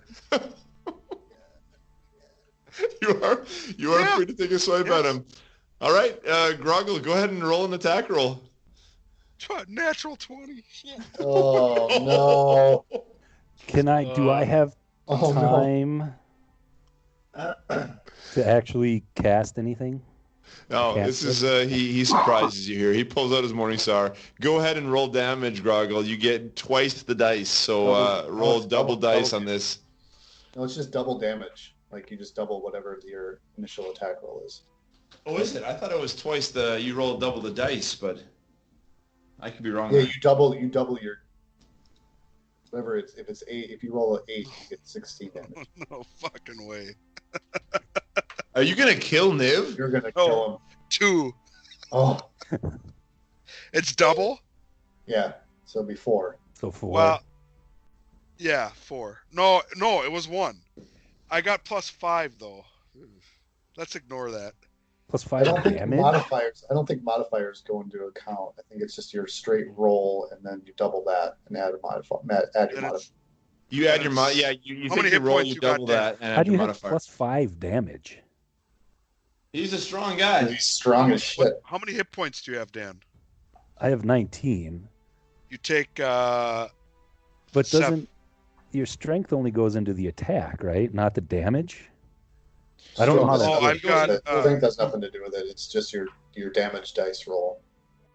So if it's 1d6 for your. So it says here critical hits. When you score a critical hit, you get to roll extra dice for the attack damage against the target. Roll all the attacks damage twice, and add them together. Then add any relevant modifiers as normal. I did. I rolled 2 1s. Yeah. Okay. So 2 1s, and then add your damage, or your 5. your modifier. So 7. You take 7. 7 damage. Oh, Groggle.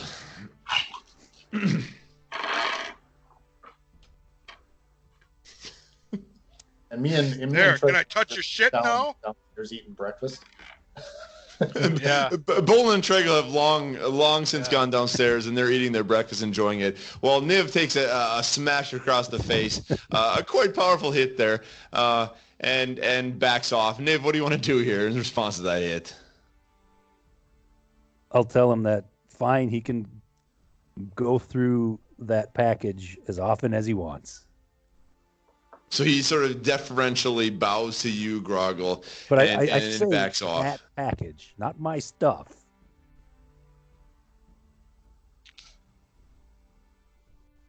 You're not smart enough to realize the difference, Eric. Remember that. I'm hungry. I want some pork. I'm going. We'll say for expediency that you're able to convince him of that. You guys go downstairs and have some breakfast, and it is now 9 o'clock in the morning, and you guys have a few hours left before you need to get to Theondir Keep. You finish up your breakfast, and you step out into the morning sunlight, and it's a beautiful morning, beautiful blue skies, decent temperature. And before you see the river, the Dalandar River. To your right and to your left, you see two towers. The one on the left is a gate tower that leads with a bridge that heads across over to the central city of Theondir. And in the central city, you see in the distance Theondir. As we leave, I'm going to point to that package on the ground and tell Eric, "Don't forget your package." Oh, you fucking cocksucker. I grab him by the neck again. Oh my God. Jeez. I'm going to use. Okay, I'm sick of this shit. I'm gonna cast Hold Person on Groggle. Okay, go ahead. Choose a humanoid that you can see. The target must succeed on a Wisdom saving throw or be paralyzed for the duration. Ooh. All right, go ahead. Wisdom saving throw. What's your DC? 13? Yep. Groggle, go ahead. And add your Wisdom modifier. So what do I got to do? Which should be negative. Negative 13. -1. 3. So Groggle becomes instantly sort of paralyzed. Okay, while he's paralyzed, I'm going to walk up to him, grab his Morning Star, and take it and walk away. And say, "You don't get this until you can start acting like a grown-up." That's not smart. So Bolin walks away. He takes off, heading towards the gate tower. Why aren't you using it? I'm playing my character. You can play your character however you want. And after a round, then Groggle, your paralysis comes off, and the rest of the crew has already started to head across the bridge, heading over to the central city. And you are left behind them by yourself without your Morning Star. How far away is Bolin? He's probably a good 40, 50 feet ahead of you. 40 feet ahead of you. I pull out my light crossbow and I shoot a bolt at him. Oh, goodness. No, in the interest of keeping the story moving, I won't.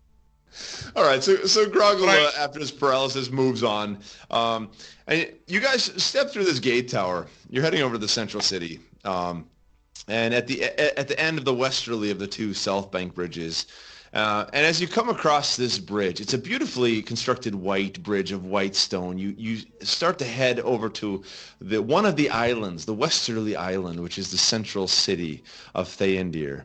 And what you see in front of you as you come through the other gate tower at the end of the bridge is a concentric circle of buildings that climb in elevation.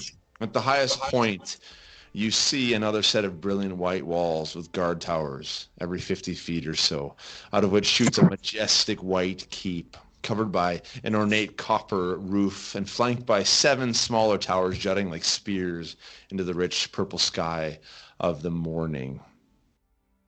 In front of you, running both north and south, is a wide avenue of cobblestone that curves gently as it follows the contours of the central city island.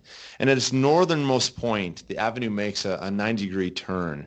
As you follow it, it leads along across an ornate carved stone bridge that crosses a channel that brings you over into the central city of Theondir.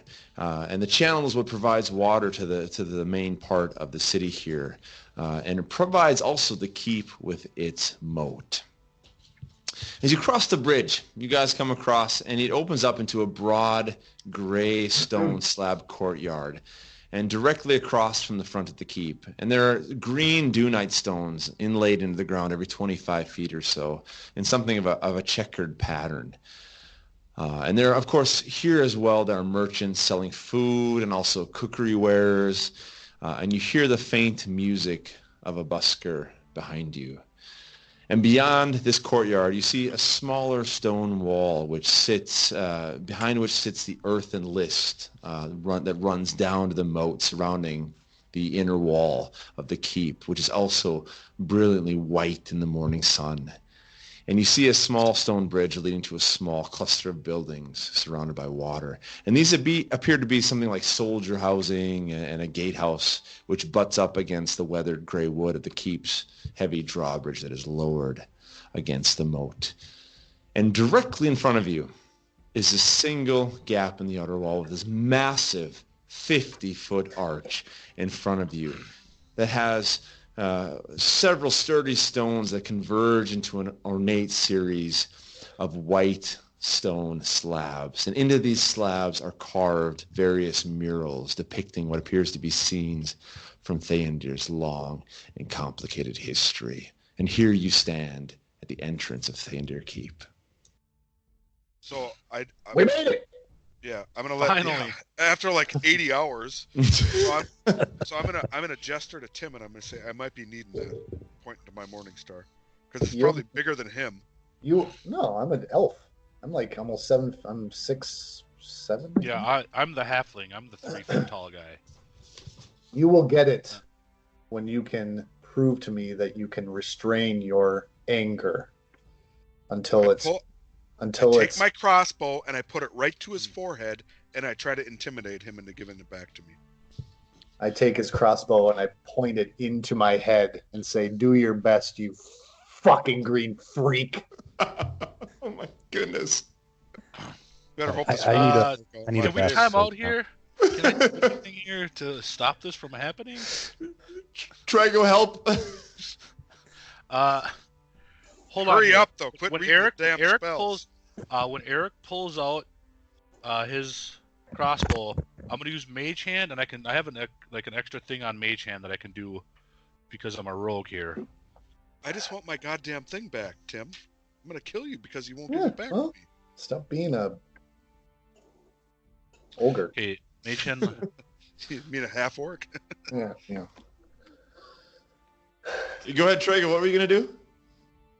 So it looks like I can use Mage Hand to like pickpocket, or can I can use Mage Hand to like grab the out of his hand, the crossbow out of his hand.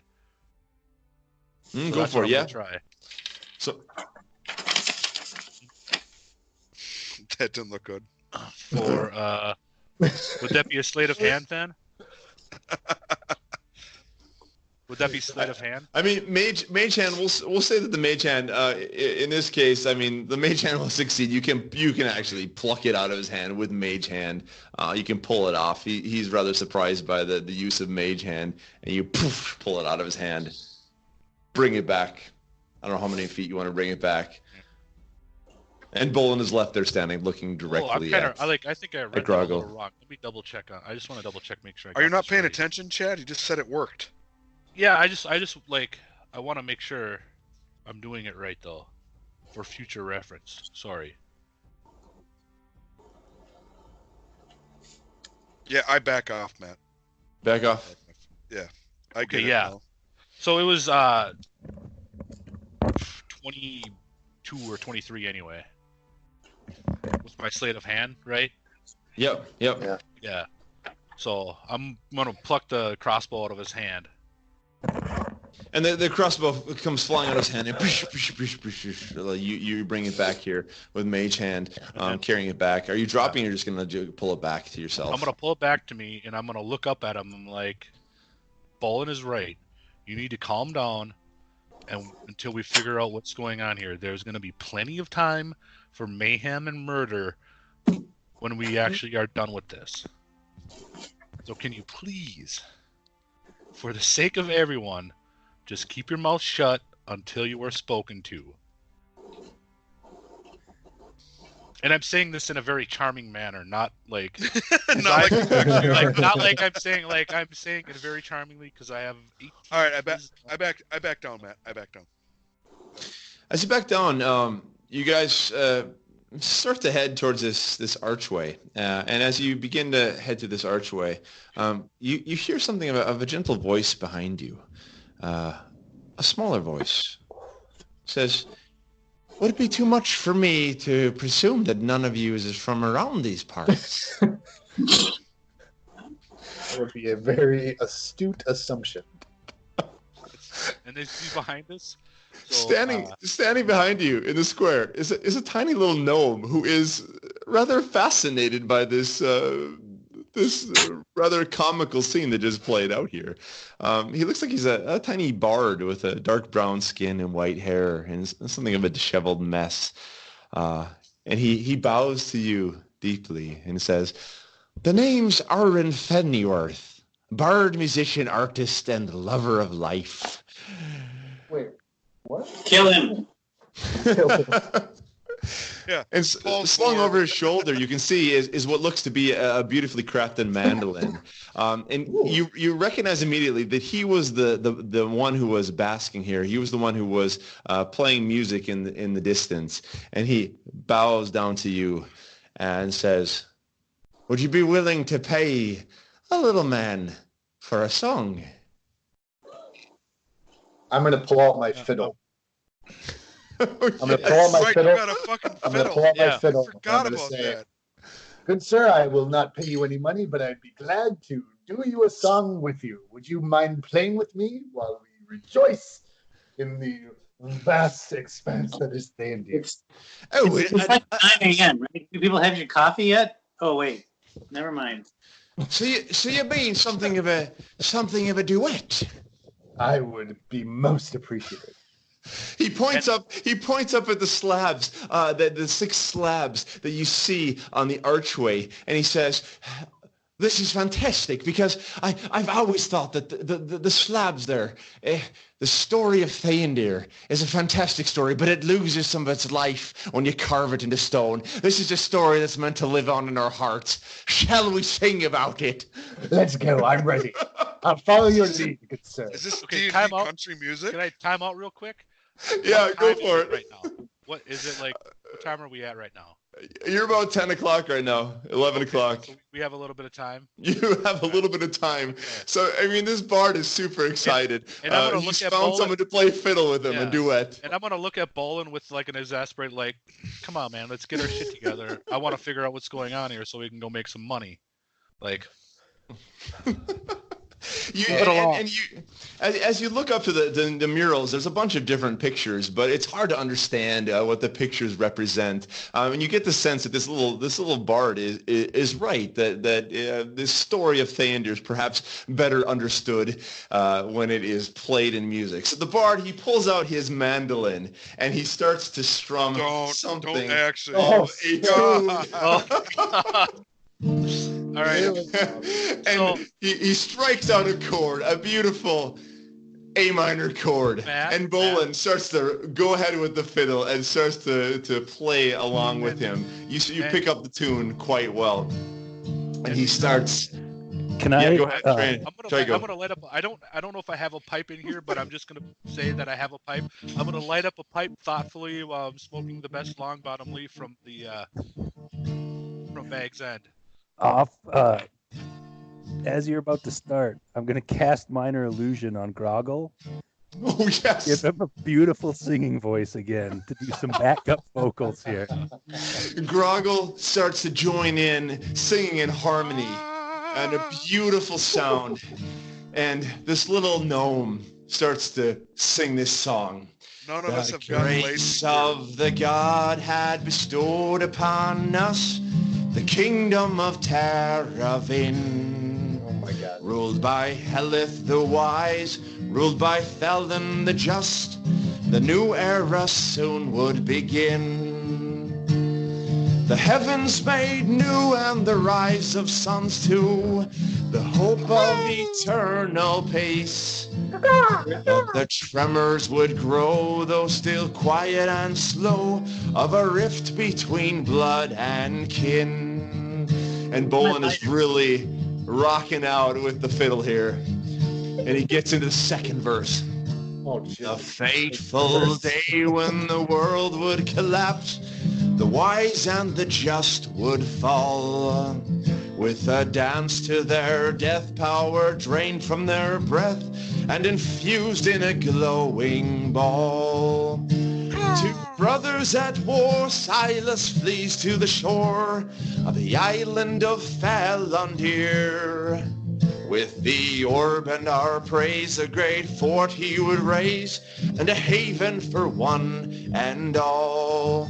Though the conflict would grow and the blood would still flow, as Fellwind is poisoned by greed, Tyrius quells our fears as we hold back our tears in our fight for the great Theondir. Tyrius quells our fears as we hold back our tears in our fight for the great Theondir.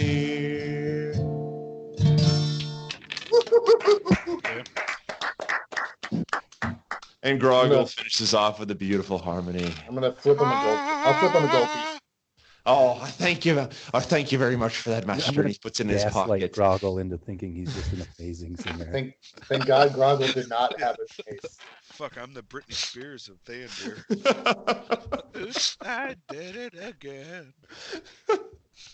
So he takes the gold piece, thanks you for it, puts it in his pocket, slings his mandolin on his back, bows to you once again, and takes off back into the square. Now you guys head forward. What was that? Random encounter number 36. Yeah, right. That's right. Yeah, you guys so, make your way. You make your way through the archway. You come across the bridge into this gatehouse, behind which sits the lower drawbridge of the inner wall. And the gatehouse has several floors with arrow slits Matt, behind it. Matt, Yeah, go ahead. We're on the center island now, or are we on the north shore? You're in the still on center okay. island. Yeah, the center city of Theondir, and the keep is the highest point of this central city. Okay. And as you walk across this bridge and head towards the keep, you notice there's crossbowmen sitting behind arrow slits. And there's a similar hue to the roof of the keep. It's glimmering in the sun, in the morning sun.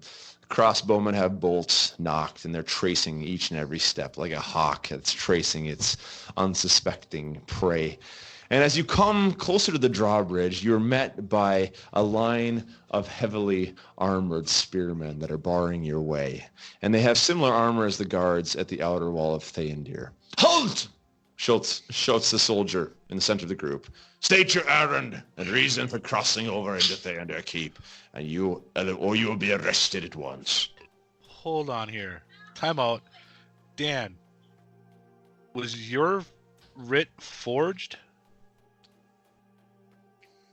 Or did you actually have a writ? I forget now. No, he magicked it. He magicked? So yeah, do you still have that? I magicked it, but you guys don't know that. Okay. Yeah, no, according to you guys, he's got We have the no real idea. writ. All right. So I'll step forward and present my writ and say we have been summoned by, again, I don't remember the name of the Maalethon. Maalethon, yep. We've been summoned by Maalethon to appear at the second day of what's the festival? Of the New Harvest. Of the New Harvest, and we are presenting ourselves accordingly. The soldier takes your summons, Trago. He looks at it, and he gestures for you to wait. And he turns around and leaves and walks into one of the buildings. And a few minutes later, he comes back with another man who returns with him. He's a largely built man. He's in more formal attire, wearing a breastplate engraved with a similar symbol, actually, as what you saw on the flag of Theondir, an orb with a single star on the left and a crescent moon on the right. And he walks directly up to you, Trago, and passes the summons back to you. And he says, "My name is Kalen Firebrand, and I am the keeper of the keep. I hope I do not presume too much in thinking that you are the group of travelers that Maalethon has summoned here." That is correct, sir. "Captain Druven and I have been expecting you, and we are pleased that you have made your way to us without any problems. May I, however, kindly request to see the summons of the rest of you. And he points to the rest of you, Bolin, Groggle. And as he says without any problems, I kind of look back at Air or Groggle and be like, yeah, okay, yeah. But yes. And all right. I'll give mine to him. Okay, he takes your summons, Bolin. He looks through it, reads it over, passes it back to you as well. Groggle? What? Have you been listening? Yeah, I pull mine out and give it to him. Groggle, he takes your summons, looks at it, reads it through, passes it back to you. It looks to you, Niv, puts his hand out to you. Is Druven here, or is it just this guy? Druven's not here. He's back at the entrance of Theondir. Boy, sure would be nice to have a morning star right now, Firebrand. wouldn't it? Absolutely not. I am going to tell him that I left it with Captain Druven. So I thought we were supposed to give it to the good captain, and then we were on our way. So I left it with him. Give me a deception check.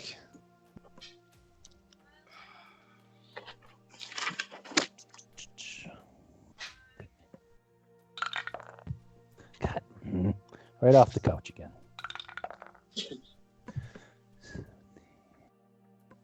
22. 22. Okay. He looks at you, Niv, and says, a little confused. So you have left your summons with Druven, you say? Yeah, when we first came to the city. He said he wanted our summons, so I gave him our summons. My summons. Apparently, I was mistaken. But Druven has it. He knows we're all good. We're tight, me and Druven. He looks at you rather skeptically, and he says, guards. And the guards, two guards walk over to you, and Feuerbrand says to them, of course you understand, for security reasons. And the two guards walk over with manacles that they are ready to put on your arms. Are you going to allow them to put the manacles on, or do you resist? So is it just Jan? Just on Niv. Just Niv? Just on Niv. Is he arresting me, or is he just confining me to go inside still? Just putting manacles on you for security reasons. That's fine. Okay. So the two soldiers come behind you. They put your arms behind you. They put manacles around your arms. I understand his concerns. Shouldn't be an issue. And I'm gonna say, Captain Firebrand, be rest assured that he's been instrumental in helping us actually reach us through several difficulties that we've encountered along the way. Of course, that I do not doubt for a second, says Feuerbrand. But of course, you realize that we have certain security protocols. Of course. And then when we're all kind of turning away, I'm going to kind of give Niv a look. I'm going to look at him kind of like questioningly, and I'm going to message him. Now, message, is that like, do I have to speak that? Do I have to actually talk to him? Like, hey, what's going on? Okay. Yeah. All right. Then I won't say anything then. Okay. All right. So Niv, you have these manacles put on you. Your arms come behind your back. And Feuerbrand seems he seems satiated with that. And he goes ahead then and snaps his fingers, and the soldiers part ways, and he leads you onward across the drawbridge, under the portcullis, and through the main wall into the outer bailey, the outer courtyard of the fort. You see a courtyard. There's several well-manicured gardens, a large storehouse, a stable, several other small buildings. And he follows you. He leads you along a path through the center of the courtyard to another medium-sized wall that brings you into the inner courtyard. Furthest to the right of the keep is the keep, and you see its towers sort of jutting up, and next to it on the left is something of a chapel. And Feuerbrand leads you Go ahead, Trago. You said before there was like arrow with crossbowmen. Are there still like arrow slits and everywhere and like a bunch of guards and is security like super high? No, now that you're inside of the key, the courtyard, it's the security is a lot lower more now. lax. Yeah, Okay. yeah. So All right. it's a lot more good. Yeah, it's a lot safer now. Yeah. Mhm. Yeah. All right. And he leads you forward to a single stone stairway that is climbing up to the entrance of the keep.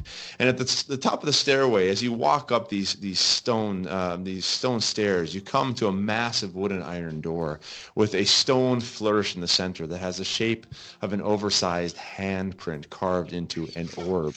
And Feuerbrand raises his right hand and he places it into the impression. And quietly, he recites a few words, and a green energy begins to swirl around his hands. And a few seconds later, you hear a Okay. and a deep Do we hear the thud as words? door Yeah, do we swings hear those open. words at all? You don't make it out. It sounds like gibberish to you. Okay. But you can hear the words and a thud as the door swings open. Gibberish. And Feuerbrand turns to you and says, "This way, please." And he steps over the threshold into the keep.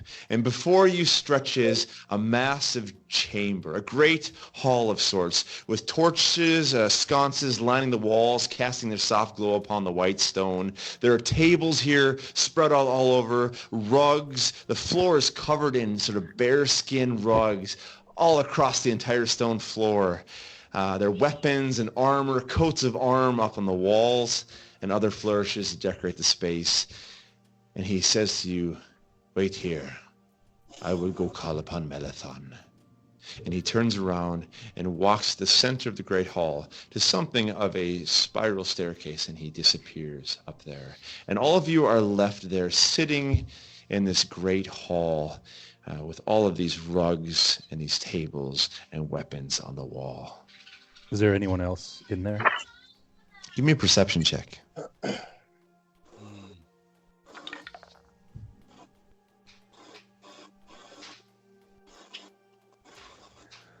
18. 18. You notice off to the side, sitting at a table, is a figure by himself. And you look down on his table, Niv. You had a good roll there. And you see that floating above the table is something of a pendant, an amulet of sorts, floating above the table. And the figure is moving his hands around it like this. He's the only one in there, though? He's the only one in this room. Okay. Can I try and get out of those manacles? You can try. Go ahead Is and give there- me a strength test. No, that would be strength. I thought That about would- I this. couldn't, like, slip out of them or anything? No, give me a strength You know, test to see if you can do it. Yeah. Maalethon would know. Yeah. You're taking a risk here, Niv. Oh, Maalethon 18. will know. 18. Okay, no, it's not enough. You struggle, you pull, but your arms, you're not able to break the metal. Yeah, it's too strong for you. You're unable to do it. Okay. And I'm assuming we can hear him trying to pull. You can hear the metal. Yeah, I'm moving. Like not yet. Just wait for it. Wait. And Okay. also, how is it easy to? Would it be like meta gaming here? Would it be easy for me to? Because I can use mage hands to my mage hands to pick locks and stuff from a distance. Does that make a lot of noise? Can I do that silently if I need to? You could do it fairly covertly, yeah, if you need to. Okay. All right. Yeah, Just yeah. wanted a heads up on that. All right. Yeah. So I'm gonna kind of look at Bolin, look at Niv, and really look at Groggle. Groggle. Hey, Twat what? Rocket. Yeah, what? I'm gonna look at Groggle, and everybody's like, "Let's remain calm. No pulling out anything until you're given the word." I don't have. I'll, Have it. you guys don't know what I got. But, Yeah. Oh, that's true. That's true. But let's just remain calm and see what what Maalethon wants with us before we do anything. And then I'm ready to wait for whatever happens. Okay. Because we don't see only Dan sees the other guy, right? Yep. Yeah. He's the That's only right. one that notices Oh, him. so yeah, none of us actually see him. Yeah, No, it's he's Paul. off in the distance. So yeah. can I after Chad talks to me, kind of nod my head over towards that other guy? Yeah, so Niv, you go ahead and you gesture towards this other guy, and suddenly Bolin, Groggle, Trago, you look over as well, and you see this figure sitting by this table by himself with this floating amulet above the table. What the hell was that? What is that? Assuming that's Paul something. Yeah, it might have been my phone just did something. Oh, okay. Okay, so I walk over to the shady character. I say, "Hey, my name's Groggle. Who are you?" So Groggle, you begin to walk over to this character, and you begin to walk across these bearskin rugs. And as you get about halfway between the character, one of the rugs jumps up actually and begins to lurch for you. You see immediately that it's not actually a rug, but it's actually a wolf that had been lying down on the ground. The wolf charges up and starts to jump through the air for you, hits you and knocks you back onto your back, and the wolf is on top of you, growling with its teeth, dripping with saliva right above you, and you hear a voice, "Rest!" And the figure stands up. Paul, go ahead and introduce yourself. Hey. Finally! Yeah. That's right, bitches. Wait, is that how you introduce yourself? No. Bitches? How do you look, Paul? I'm tall. I'm 6'5". I'm huge. I got scales. I don't mess You're not around. a lizard man, are you? I'm Dragonborn. Oh God! Is there a Dragonborn in this one? My name? Kerhelion Balazar. And you just met my wolf. Sora. It's a woman, a female. Don't mess around with that. Holy shit. So what- okay, question here. Paul, you're 6'5", you said? Yep. Groggle, how tall are you? 6'6". Whoa. Does it say on our Six, thing? 6'10". I'm still the Been biggest. living Yeah. been living on my own for 30 years, so I'm probably quite a bit skinnier. But I have a longbow, 2 short swords, and a fucking wolf. Well, what's your name again? I'm Black Dragon, so and the amulet, am I allowed to say this, is mine. You can say that. What's your character's name again, Paul? Well, my first name is actually Balazar, but we always start with our clan name, which is Kerhelion. Kerhelion. Okay. Kerhelion. So All is right, that carry on. does that Matt? I guess I haven't looked at Dragonborn, but the fact that he's a black Dragonborn, does that like change stuff? Would I even know that? Give me a investigation check.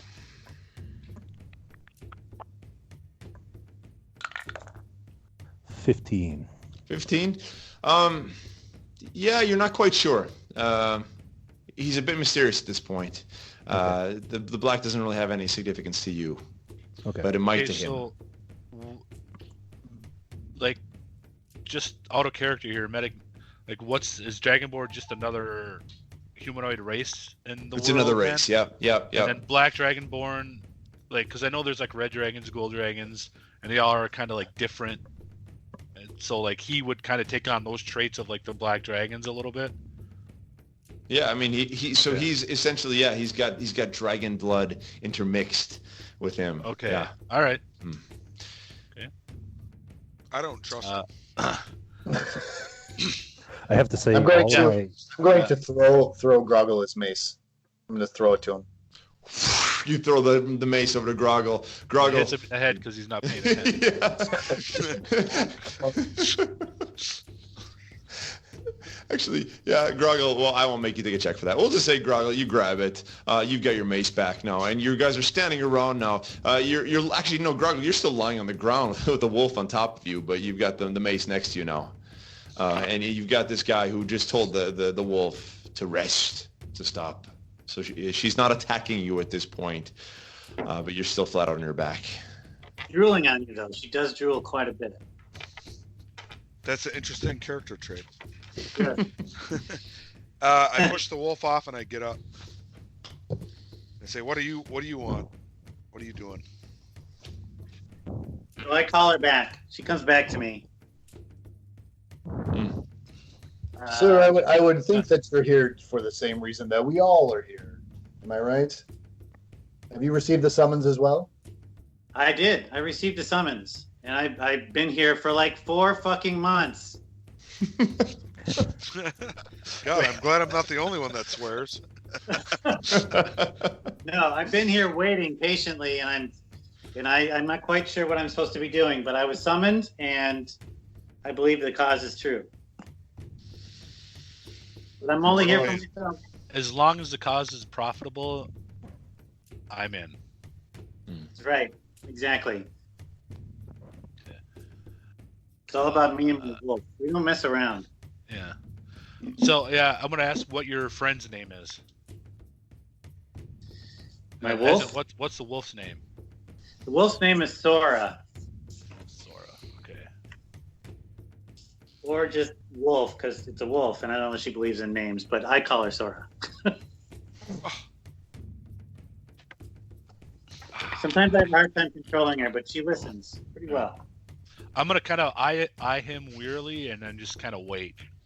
Because I've been waiting Trago's been waiting way too long to hear what's going on here and find out what we're actually going to be doing.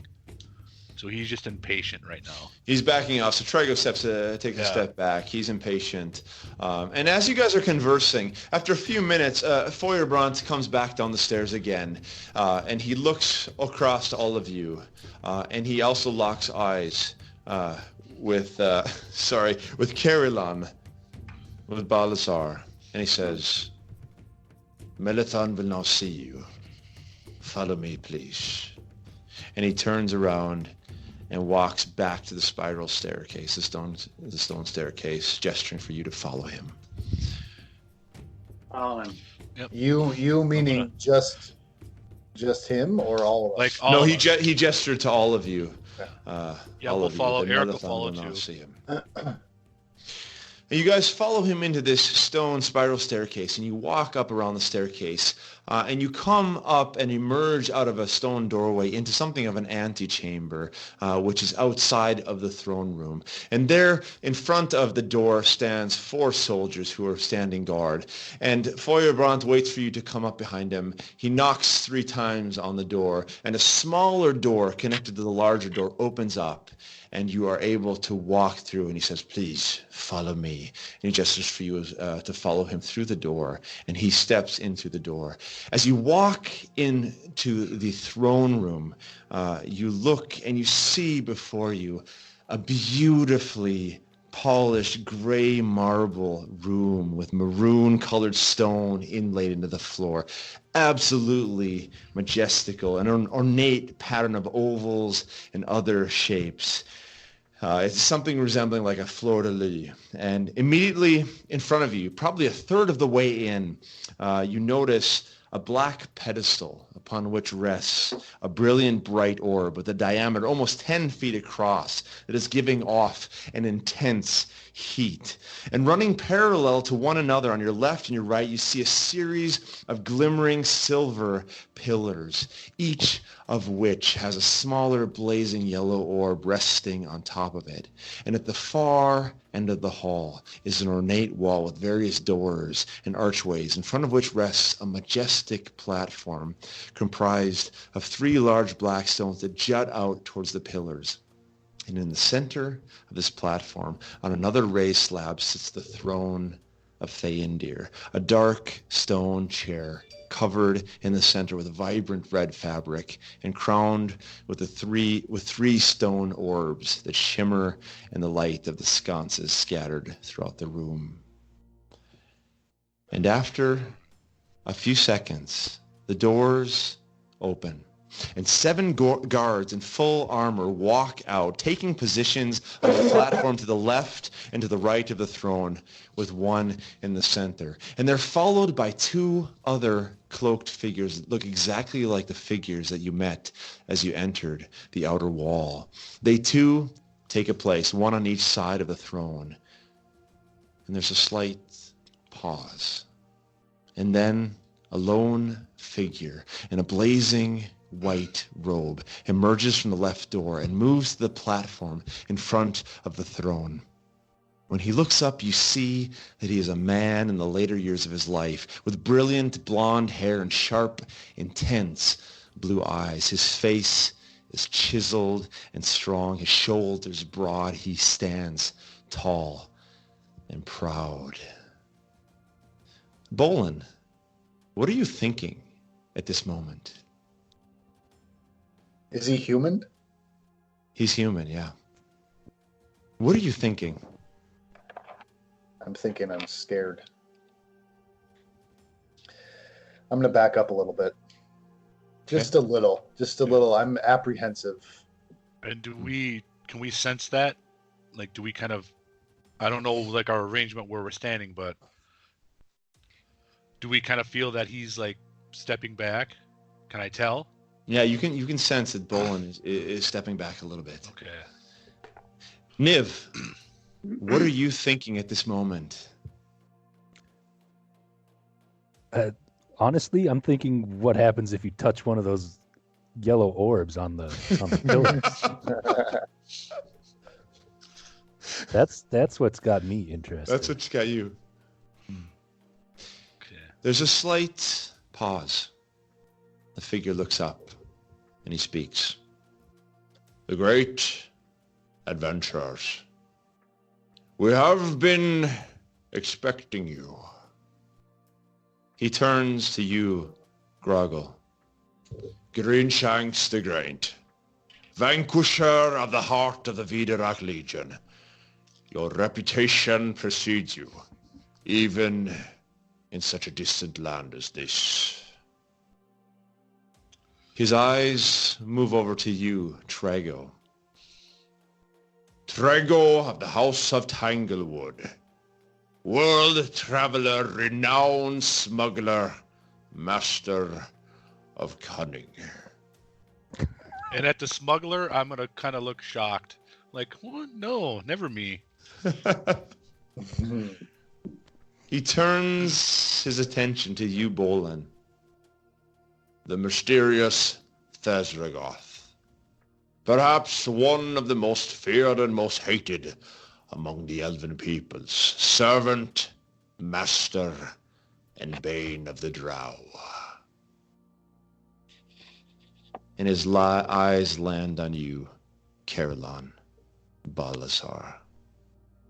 Caroline Balazar, friend of the animals, servant to none, hope of the Caroline tribe. And finally his gaze falls on you, Niv. There's a silence as his eyes seem to burrow into your soul. I see that there is a fifth among us. A fifth that I have not summoned here. Guards, release him. And 2 of the guards that are standing behind him walk forward to you, Niv, and they take off the manacles from your arms. And you, my curious traveler, of whom do I have the honor of addressing? Your Honor, Sirish. I don't know. How do we Your address it? Grace. I'll be right back. Your berobed one. I am Niv Bladdy Eye. I actually have a last name written down here. And I just wanted something to do. Honest. Unwisely, I'm going to step forward slightly and say again, like, Your Grace, Niv has been instrumental in helping us reach here, and unbeknownst to us, he didn't actually have a summons, but I would think that whatever you require of us, he will be very helpful in us acquiring, or he'll be a very helpful in the job that you require of us. Why do we have to be the charismatic one, guys? Come on. Give me a persuasion check there, Trago. Persuasion check? Yeah. It's okay. 13. And 13. I say, I do have some skills. Yeah. And I didn't mean to be glib with you, but in all honesty, I just am trying to find something that energizes me in this world. The man is quiet for a few seconds, his face assuming a pensive and reflective disposition. And then he speaks. Very well then, Niv, if that is what I'm to call you. And he raises his gaze back to all of you. The finer details of who you are possess perhaps trivial importance at this time. What I care more about, however, is who you can become. And he pauses for a second. But even the most precious of metals does not become so before first being refined by fire and flame. And with that, he slowly moves aside his cloak, reaching down and unsheathing a long sword glowing of orange and red with flames leaping off of the searing metal, and he holds it out in front of you. May the refinement begin. And I yell out, Grago, you're up. I'm backing up. Yeah. Let's go ahead and roll initiative. But before that, We gotta I need to go take a pee. Yeah. So let's take a Yeah. pee break, Fine. and then we're going to have some initiative. 2-minute break, Yeah. and then initiative. Wait. Wait, We're what's the fighting initiative? him?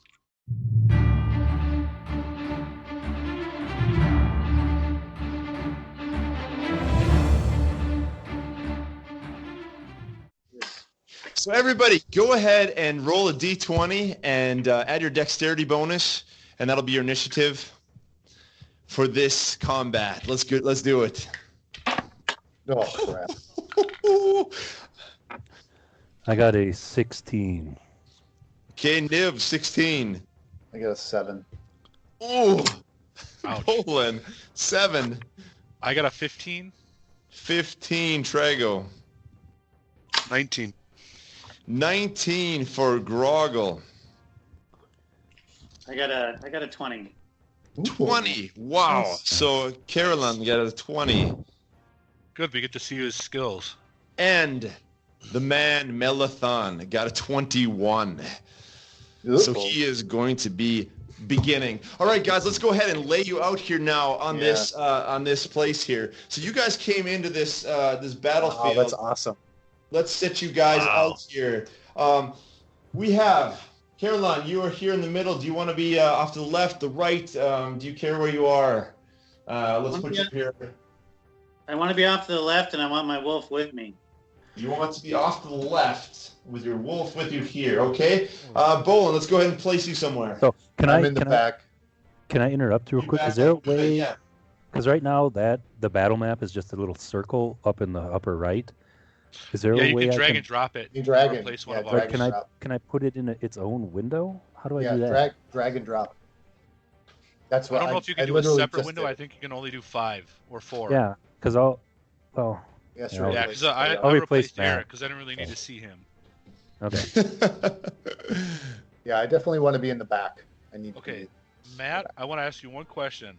Yeah, go ahead. One of my first level spells, I'm taking shield, or I want to take shield. It says casting time, 1 reaction, which you take when you are hit by an attack or targeted by the magic missile spell. So that's like a react. Like I don't need to do anything. It just right. happens. You can set it up. Yep. You can set it up. You can cast it, and then it will happen as a reaction when you get hit. It will come into play. Yep. Okay.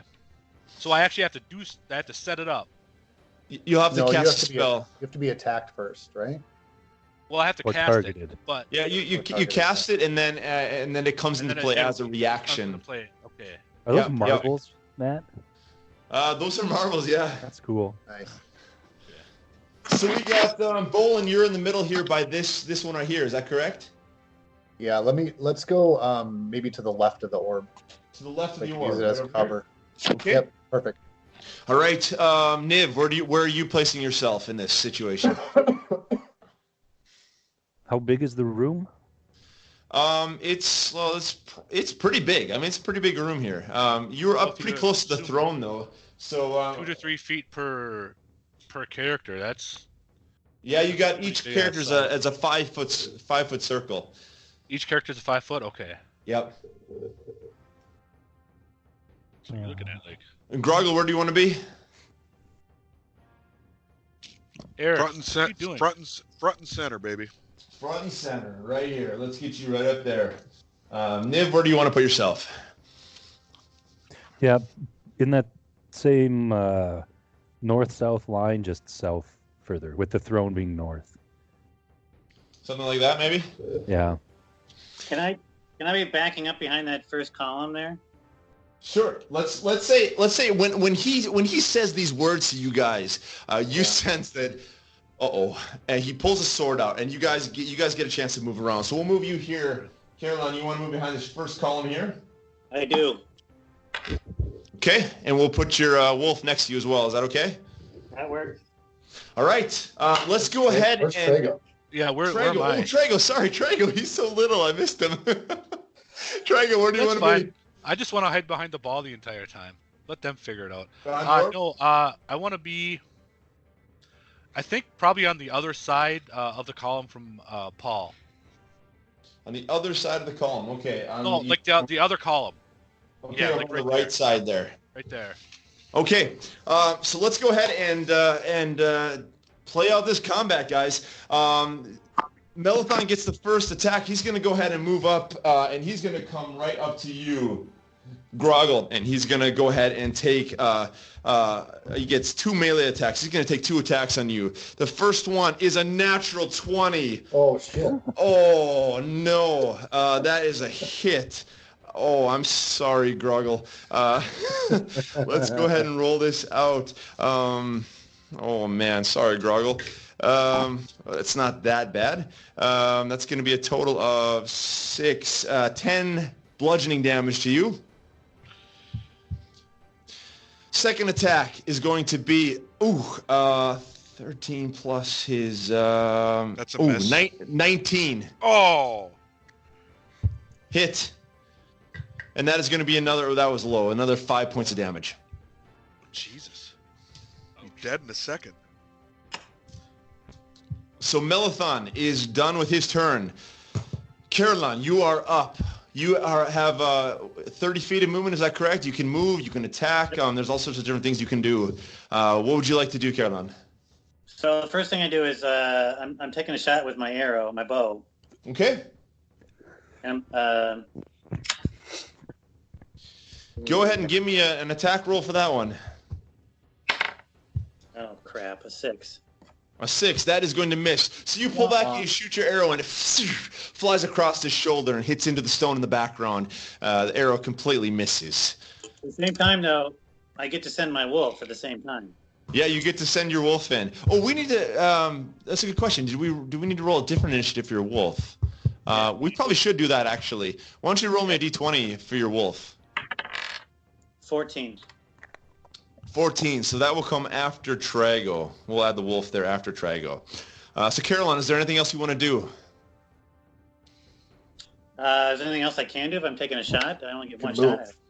Yeah, you can move. You can move if you want. You have the rest of your movement left, or So you can wait, just hang out where you are. By the way, where are the 7 armed men? Where are they? The 7 soldiers are here in the back. and they are just standing still. They're not reacting at all. They have allowed Maalethon to attack you guys, and they're not involved at all. That is Okay. interesting. That is a good thing. So it is a test. It's a test. So yes, it is. So I'm gonna crouch down. I took my shot. I'm crouching down. I'm gonna send. You know what? Yeah. Okay. I'm good. Okay, so the end of Carolyn's turn. Groggle, you are up. You are currently in combat with Maalethon. All I can hope for is to kill the fucker before he ends his test. Big money, no whammies. Oh yeah. Are you gonna pull your morning star out? Yeah. I'm that's my nervous for morning you star. guys. I'm super nervous for you guys. Oh, man. Ooh. 23. 23 is a hit. Go ahead and roll damage.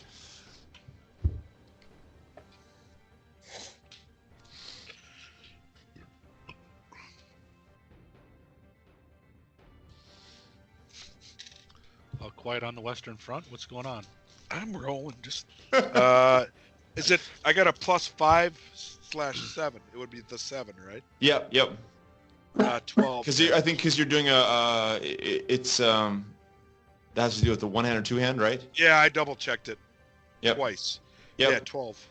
12. Okay. Wow. So you come in with your morning star and you slash at him and strike him across the chest and poof, he sort of falls back a little bit but steps forward back right in engage with you again. But a substantial hit there, Groggle. Okay. Do you want to move at all, Groggle? Do anything else? I'm good. Okay. Niv, your turn. You are currently off to the right side here, and you were able to take your turn, Niv. How far away from the soldiers am I? The soldiers. What the hell is that? Hold on. Sorry. I'd throw a little sonic wave in. You are 50 feet from the soldiers, Niv. Okay. I am going to cast Mage Armor. Okay. So that'll bring my AC up to 16. Perfect. Yep. Good. And then I'm going to move northwesterly, probably a good 30 feet. Over by Trago, maybe? Yeah. Let's see. 30 feet will get you behind this pillar if you want. Yeah, that's good. Okay, perfect. Niv, anything else you want to do or say or anything? I think that's it. That's my action and my move. Yep, perfect. Trago, you are up. What do you want to do? Okay. So for me to cast the shield spell, that's would be in place of my attack, correct? Yep, that would be your action. Yep. Okay. So I have my speed is 25. How can I get up to in one? Because I have what is it called again? Cunning action, where I get a bonus action in combat every round, only dash, disengage, or hide. So if I move up to behind, because I can hide behind Groggle. So if I have a regular move, I get my bonus action to hide behind Groggle, and then I can sneak attack. In the next round, you mean? Yeah. Yep. In the So I next can't round. do that all in one round? So if it's a bonus action, you can use it, but you have a dash would be your full action, and you're 30 feet away from him, so you would have to dash to be able to get up to get up to Groggle. You'd have to dash to get there. So you're 30 feet away from Maalethon. Okay. I can use my short. Can I use my short bow? You can use your And short then bow, dash. absolutely. Use short bow and then dash. Your dash would be your action, so you can that's an action. you can move and use your short bow. Okay. Yeah, I'll move my 25. Try to get behind him, I guess. Because if I am behind, I'm behind Maalethon. Is Maalethon the one? You want to get behind that's Maalethon? black? Yes. That'll bring you right about here. Because if I'm behind him, I get advantage, correct? Sneak attack. Yeah, if he doesn't notice you, yeah. Okay, so I'm going to move behind him, and then I'm going to hit him with my short bow. If you attack him, though, you won't be able to have any surprise, though. If you want to try to hide, you can hide. But you need to take, as soon as I attack him, then like next round I won't have surprise. Yeah, you'll be revealed. But if you want to move behind him, you can try to hide, and then you can take a stealth test, a stealth check. And if you can hide from him, then you're hidden for next round. Otherwise, if you attack him, he'll know where the attack is coming from. Shit. Well, how long does my shield last? Only 1 round. Fuck. So my shield is 1 round. So is it until it comes back to me, or is it at the end of the round? I think it depends how it's worded, but it's probably until it comes back to you, right? Yeah, it says duration 1 round. So I would assume it comes back to me because he would attack me. We'll say that. Yep. Fuck, I don't know here. I'm gonna try. I want to try to get in behind him and stealth myself. Yeah, that's what I'm gonna try to do. Okay, So go ahead I and take a can move. stealth check then. Ooh, not great.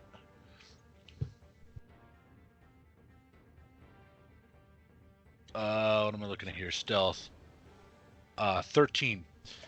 That's actually enough. So you're actually able to go hidden now. So you slide behind him, and you sort of are able to hide amongst the stones. So you're hidden now. He doesn't see you. Perfect. All right. Yep. And then I don't have anything else I can do? No, that would have been your action then. You get a movement, an action, and then a minor action. Is that how that works? If you have a bonus action attached to anything else, you can use that. Yeah. But yeah, so but I don't. You most of you don't have a bonus action at this point. You can also do a reaction. Yeah, well, I have Reaction. cunning action, which gives me a bonus action, but I stealth, so I could dash, disengage, and hide. But I'm already stealth still. Yeah, you're hidden now. Right? So Yeah. you're hidden amongst the stones there. So, question: if I moved and tried to stealth, and the stealth didn't work, would I still be able to use my cunning action, bonus action, to hide? Is that the same thing, or is that? I think if you tried and you were unsuccessful, that would have counted as your action. But in this case, you're hidden now, so that means next time you'll get your extra bonus for when you attack him. Yep, your sneak attack bonus. No, cunning action is a feat that I get an extra action every round. Mm-hmm. And then that action could be dash, disengage, or hide. So if I fail like hiding initially, can I try again? If I still have that bonus action? That's an interesting one. I would probably say no because you've already been noticed. Yeah, okay. So I would probably say no in that case with trying to hide again. I just wanted to clarify that so like in future, like I know for sure. Yeah, I mean I have to look that up, but just the logic seems to be that if you were discovered trying to hide, you can't hide twice. Yeah. Right, exactly. Yeah, exactly. We'll go with that right now. All right, Trago, end of your turn. Paul, are you with us still? I am. Caroline, okay, the wolf is able to attack or have an action. So nothing else has changed in the room, right? The orbs are still the same color and all that stuff. Orb is the same color. It's still giving off this heat, and yeah, nothing else has changed in the room. It's exactly as when you came in. And are we able to see who was that who just moved behind him? Who was that? That was Trago. Yep. Right. So do we see him do that? And do I notice? Give me a perception check real quick. Ooh, shit! I got a 12. You got a 12. Actually, 15. I'm sorry, 15. 15. Okay, yeah, you would have seen him. Yeah, that was fine because he rolled a 13 there. So yeah, you would have been fine. You saw him do that. So I send Sora up to there's a throne behind him, right? There is a throne. So here's Maalethon. There's a throne back here. Yep. Okay. I'm gonna send her to the throne. Okay. Let's see. She has 40 feet, right? You want to dash with her? Yep. Okay. She's up on the throne now. Okay. I want her to face the other like armed men there and bare her teeth and be all like menacing. Okay, so she is up there on the throne now, baring her teeth, dripping with saliva, facing down the other guards. And you can see that the guards are slightly intimidated by this beast, but they do not move. They are still holding their position. Okay. Okay, Wolf, anything else you want to do with the wolf? No, she's good. I want her sitting Okay. there, though. Or, whatever she does. Mm-hmm. All right, Bolin, you are up. Yeah. Your turn, Bolin. I want to yell to Groggle. Are you good? You feeling okay? The answer's no. Okay. All right. I'm gonna cast healing. I think word. your mic is up, Eric. What is Oh, your yeah, range no. on that, Oh, Bolin? there it is. Never mind. Healing word is 60 feet. 60 feet. Okay, so you're within range. Yep, go ahead. 1d8 plus my spellcasting. Well, 1d8 plus 3. So I will give you back 10 points of healing. I'm gonna need it. And that's my turn, really. I'm just gonna stick around. All right, we are back to Maalethon. Maalethon is going to come at you again, Groggle, and he's going to take, once again, his double melee attack. The first one is going to be a 17. What's your AC? Miss. 18. Okay, second one, he comes back, he misses, he swings across with his sword. The flames, you can feel the heat as it singes, comes past your head, but it does not connect. The second one, another natural 20. Yeah, good Oh, I'm sorry, Groggle. Oh, man. So we're going to go ahead and give you... Oh, I'm rolling really poorly. That would be a total of, let's see, 8 bludgeoning damage. So the sword comes across this time and strikes you and poof, hits you with the fire coming across you. But I forgot about this, and I forgot this last time. Actually, 1d4 fire damage as well from the fire sword, because it's a fire sword. Sorry about that. Another 1 damage. Gee, thanks. And I've been saying bludgeoning, but it's actually slashing damage. Maybe it's just So a that dinosaur. is the end of Maalethon's turn. Next, we go to Caroline. What would you like to do? I have the ability to cast the spells. Well, I can cast Cure Wounds on him, or I can take a shot. So I'm actually going to take a shot. Okay, go ahead and roll a d20. Give me an attack roll. Let's see, what do I get to add? Anything? You should have your dexterity bonus if you're shooting an arrow. Let's see here. I got a 21. Wow, that is definitely a hit. Go ahead and roll damage. What do I use? If you look on your weapon there, it should have it's probably a 1d Oh, yeah. Sorry, D10. Hold on. plus your dexterity bonus.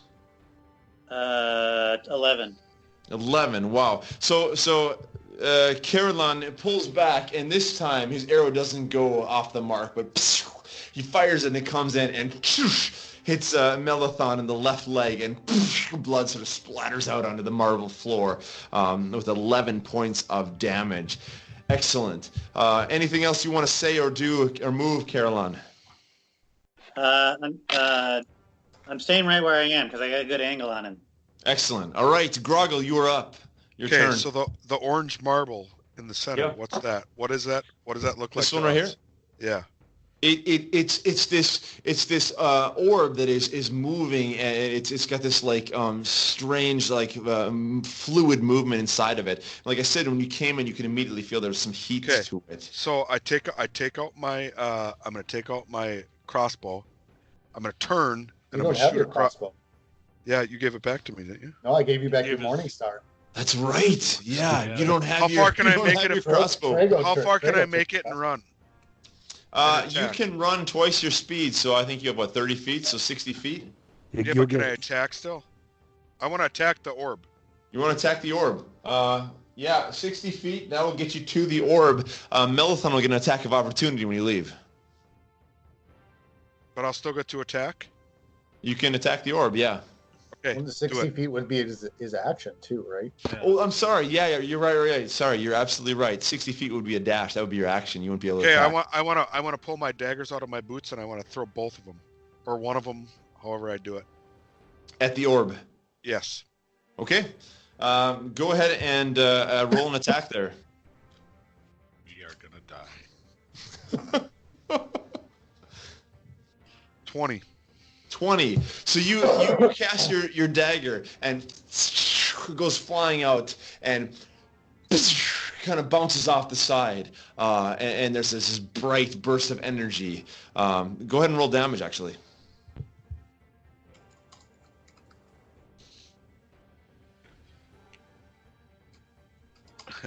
Fuck. 8. 8. Okay. For just a split second, the energy, the orb kind of pulls apart, but then it immediately comes back together, and it's still swirling in this sort of orange and golden energy field. So not, as far as you can tell, not that much has happened to it. Gruggle, that's the end of your turn. Niv, you're up. Okay, I am going to try and... I'm going to look at those soldiers up at the front and cast Suggestion on the dumbest looking one up there. Okay, the guy off on the far right is kind of, he's looking a little bit stupid. Yeah, you want to cast Suggestion on him. What's the range on that spell? 30 feet. Duration's 8 hours. They have to make a wisdom saving throw. 30 feet. Let me double check here. Oh, you are just within range.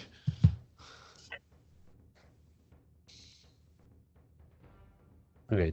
Does he make the saving throw? What is your DC? Yeah.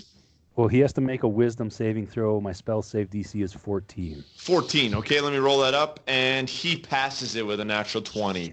So his suggestion spell. Jesus, man. I'm rolling awesome. Not here. that dumb. Yeah. I had 2 natural 20s against Groggle. Yeah, so he's actually not that stupid. The suggestion spell fizzles out. Nothing happens. Do you want to move at all? No, I'm good right where I am. Okay, Trago, you are up. All right, question: do we start out at level 0 or do we start out at level 1? Spellcasting is 0. My sneak attack is once per turn. You can deal extras 1d6 damage to one creature if you hit with an advantage on the attack roll, and it's per level. You have advantage. So I have 3 extra 3d extra damage to my That's right. Yep, exactly. And So you I have have advantage 46 because then. you're hidden. Yep, exactly. And 46. you are hidden, so you have advantage. Yeah, so I'm gonna 2 rock natural that ones guy. coming out. All right, so you need to move up to him. You're hidden behind this the stone on the side of the throne, and you come running out of your hiding into the back of Maalethon with advantage. And with advantage, so I'm rolling 2d20. 2d20s. Take the higher of the Well, two. I had 2d20? 18 plus my Or attack. 2d20s. 18 is your highest? Oh, she has advantage. 18 is my roll. Okay. Where's the fucking attack bonus again? I'll Plus tell you 6. what. That's a hit. You got him. Alright. So roll damage. Well, give me 1 second. I gotta plug in my headset.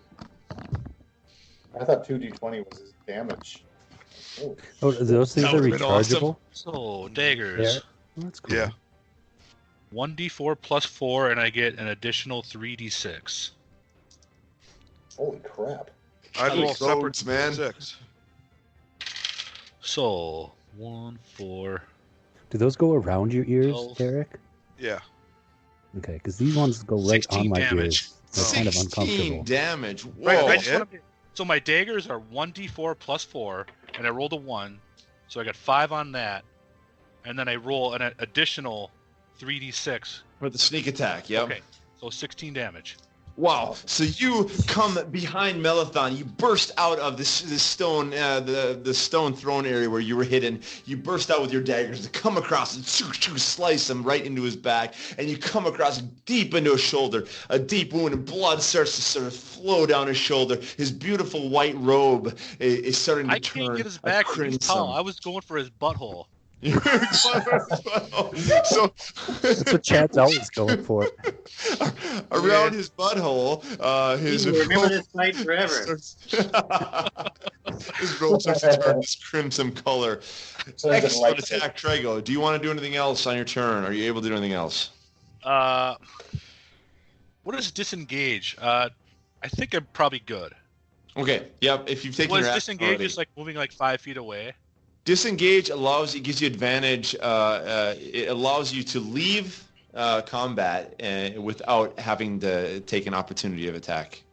Attack of opportunity. That's what it's called. But it counts as an action, right? It counts as an action. Yeah. Yeah, I get a bonus action though if I want to disengage, hide, or whatever.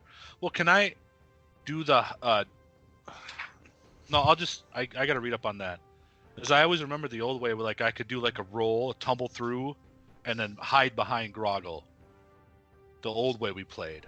Right. In But 5e, I don't think that's around anymore. Yeah. So No. I'll stick where I'm at right now. Stick where you're in combat. Okay. We move next to the wolf. What was the wolf's name again, by the way? Sora. Sora. S-O-R-A. S-O-R-A. Sora. Okay, it is Sora's turn. Sora is sitting up by the throne, still growling at these soldiers. And there are two Synchari monks next to the wolf as well. What would Sora like to do? After Drago's attack on this guy, how far is she away from him? Sora is going to be not that far. You're 20 feet away. Okay, she's gonna jump on him. Okay, so Sora comes leaping off the throne with a split 2 bounds. She is already on to Maalethon. And she is able to come up to him and attack him. Go ahead and roll me an attack for your wolf.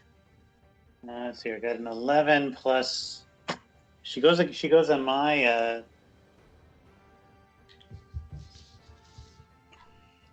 I got an 11. Got an 11. Okay, so as she comes to bite into him, he's able to move to the side, and she falls to the ground and misses him. Does not connect there. She still has a few feet of movement if you want, but then he would get an attack of opportunity if she left. Do you want to keep her in combat? I do want to keep her in combat. Okay, perfect. Lunge back after him if she can. All right, so we'll keep her in combat. That'll be the end of Sora's turn. Bolin, you are up. How far am I away from Maalethon? You are... let me see here. You'd be able to get to him with 35 feet. You're away. Okay. I'm going to move up 10 feet. Okay. I'm going to move up 15 feet. 15 feet straight up? Yep, straight forward. Okay. 15 feet straight forward brings you right up there. Move up 15 feet. I'm going to take out my, what's it called? Your holy Penis? symbol? Yeah, my holy symbol. I'm gonna take out my holy symbol. Oh, I'm gonna God. hold it up. I'm gonna hold it up over my head and just slam it on the ground as hard as I can. Cast Radiance of the Dawn. Oh god, that's so Radiance of the Dawn. Okay, I don't know what Tim's doing, but Eric, I gotta say, this Groggle is pretty fucking good, dude. Oh, so you take your symbol out and you slam it onto the ground, onto this crimson marble floor, and immediately this radiant light flies out in all directions, hitting Maalethon. Yep. Constitution saving throw. Constitution saving throw. He got a 12. What is your spell DC? 13. 13. So it hits.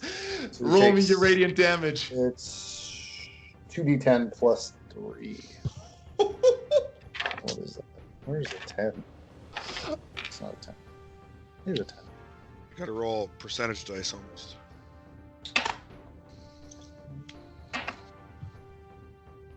Uh, 17. 17. Wow. So the radiant light comes out from Bolin and flies outwards 30, 40 feet, and Maalethon is immediately pierced by this light, and you hear him scream, "Ah!" And he begins to stutter and almost fall backwards. He is able to keep himself on his feet, but he is hurting massively at this point. That is the end of Bolin's turn. Is there anything else you want to do or say, Bolin? I'll back up. What, I got 10, 15 feet left? I'll back up right back where I was. 15 feet. Okay, we'll put you right back here. Yep. Glad I got to use that template, eh? Yeah. Okay, I was AFK. What did you do? Radiance of Light, is that was Radiance of the Dawn. Radiance of the Dawn? Yeah. All right. And that's your like Is it- one a day. Yeah, I get Ult, to use basically. it one a day. Yeah. Yeah. That's an incredibly awesome spell. All right, end of Bolin's turn. We are back to Maalethon. Maalethon is not doing well. He's going to turn to you, Trago, and he's going to go ahead and take one attack on you, and he's going to get a 18. That hits. Man. That is My a AC hit. 15. And that'll be a total of, let's see. Oh, sorry, wrong die. That'll be a total of 7 plus the fire damage. You take a total of 8 damage.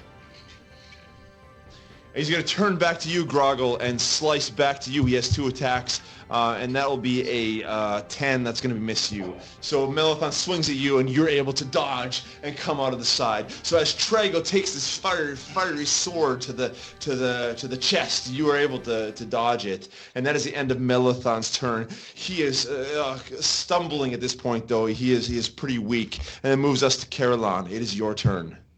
I'm taking another shot at him. Okay, go ahead and roll me an attack there. Let's see here. What is it? What do I use? 17. 17 is a hit. Roll damage. End it. End it. 7. 7. Okay, so the arrow once again connects. This time comes in and sticks right between his armor, and you see him bend forward, gasping.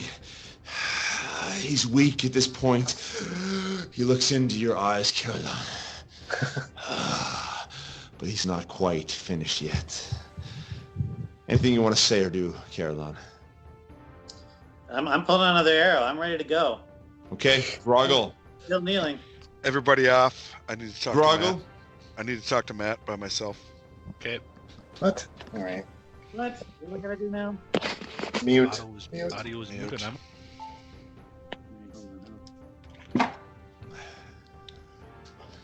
Is this what you were thinking?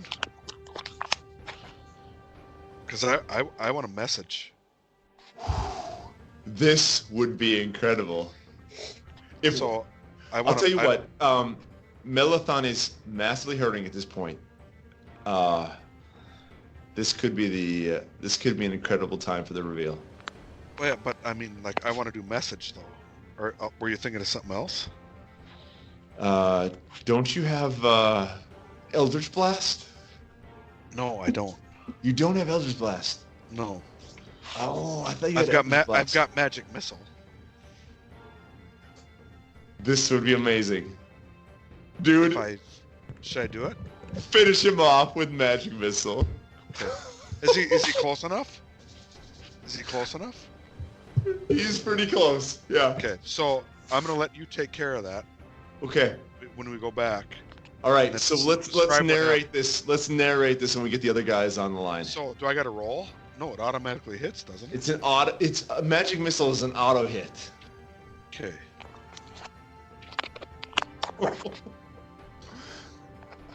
Yeah, but it's not very much damage.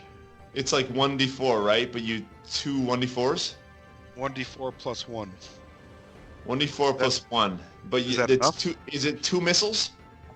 Um, I think it might. It might be. Let me check it.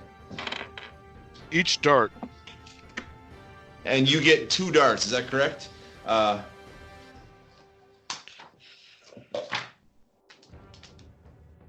Three. 3 darts. Three. Yeah. Oh, it'll be close. Let's do it. Let's do it. Let's do it. Let's do it. Let's bring these guys So back in. shall I roll? Okay. All right. You gotta wait for Dan. Okay. So, is that Dan? Are you with us? Nope, not yet. Oh, not yet. Give it a minute. Niv? Fucking Viking is lot. Oh my. Yeah, they got crushed. Ooh, I didn't even know what my numbers are. Son of a bitch! You never sent them.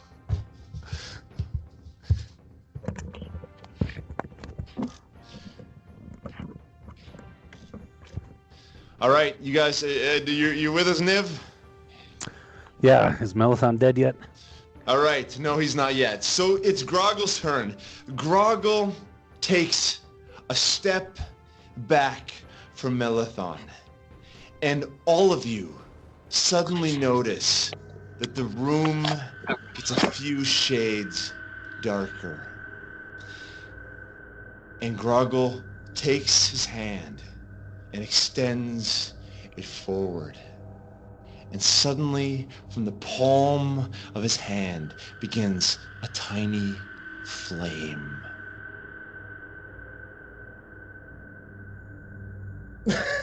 Hello? Oh, no, we lost him, We Matt. lose him? Shit, we lost him. We lost him at like the perfect Oh. fucking time. Oh, Fucking Sweden. Someone take a screenshot. How can you screenshot this shit? Yeah, you I right got it. click. Oh, that is amazing. God damn. That's awesome. oh my god. And it is exactly at this point in the combat, when Groggle takes a step backwards, when the room suddenly gets a few shades darker, when he stretches out his hand and a small flame begins to form in the palm of his hand. It is here that the internet in Sweden went down. So that is where we are going to end session 5 for tonight, and we will have to pick this up, this combat, and the rest of this story next time in session 6 of Trouble in Theondir.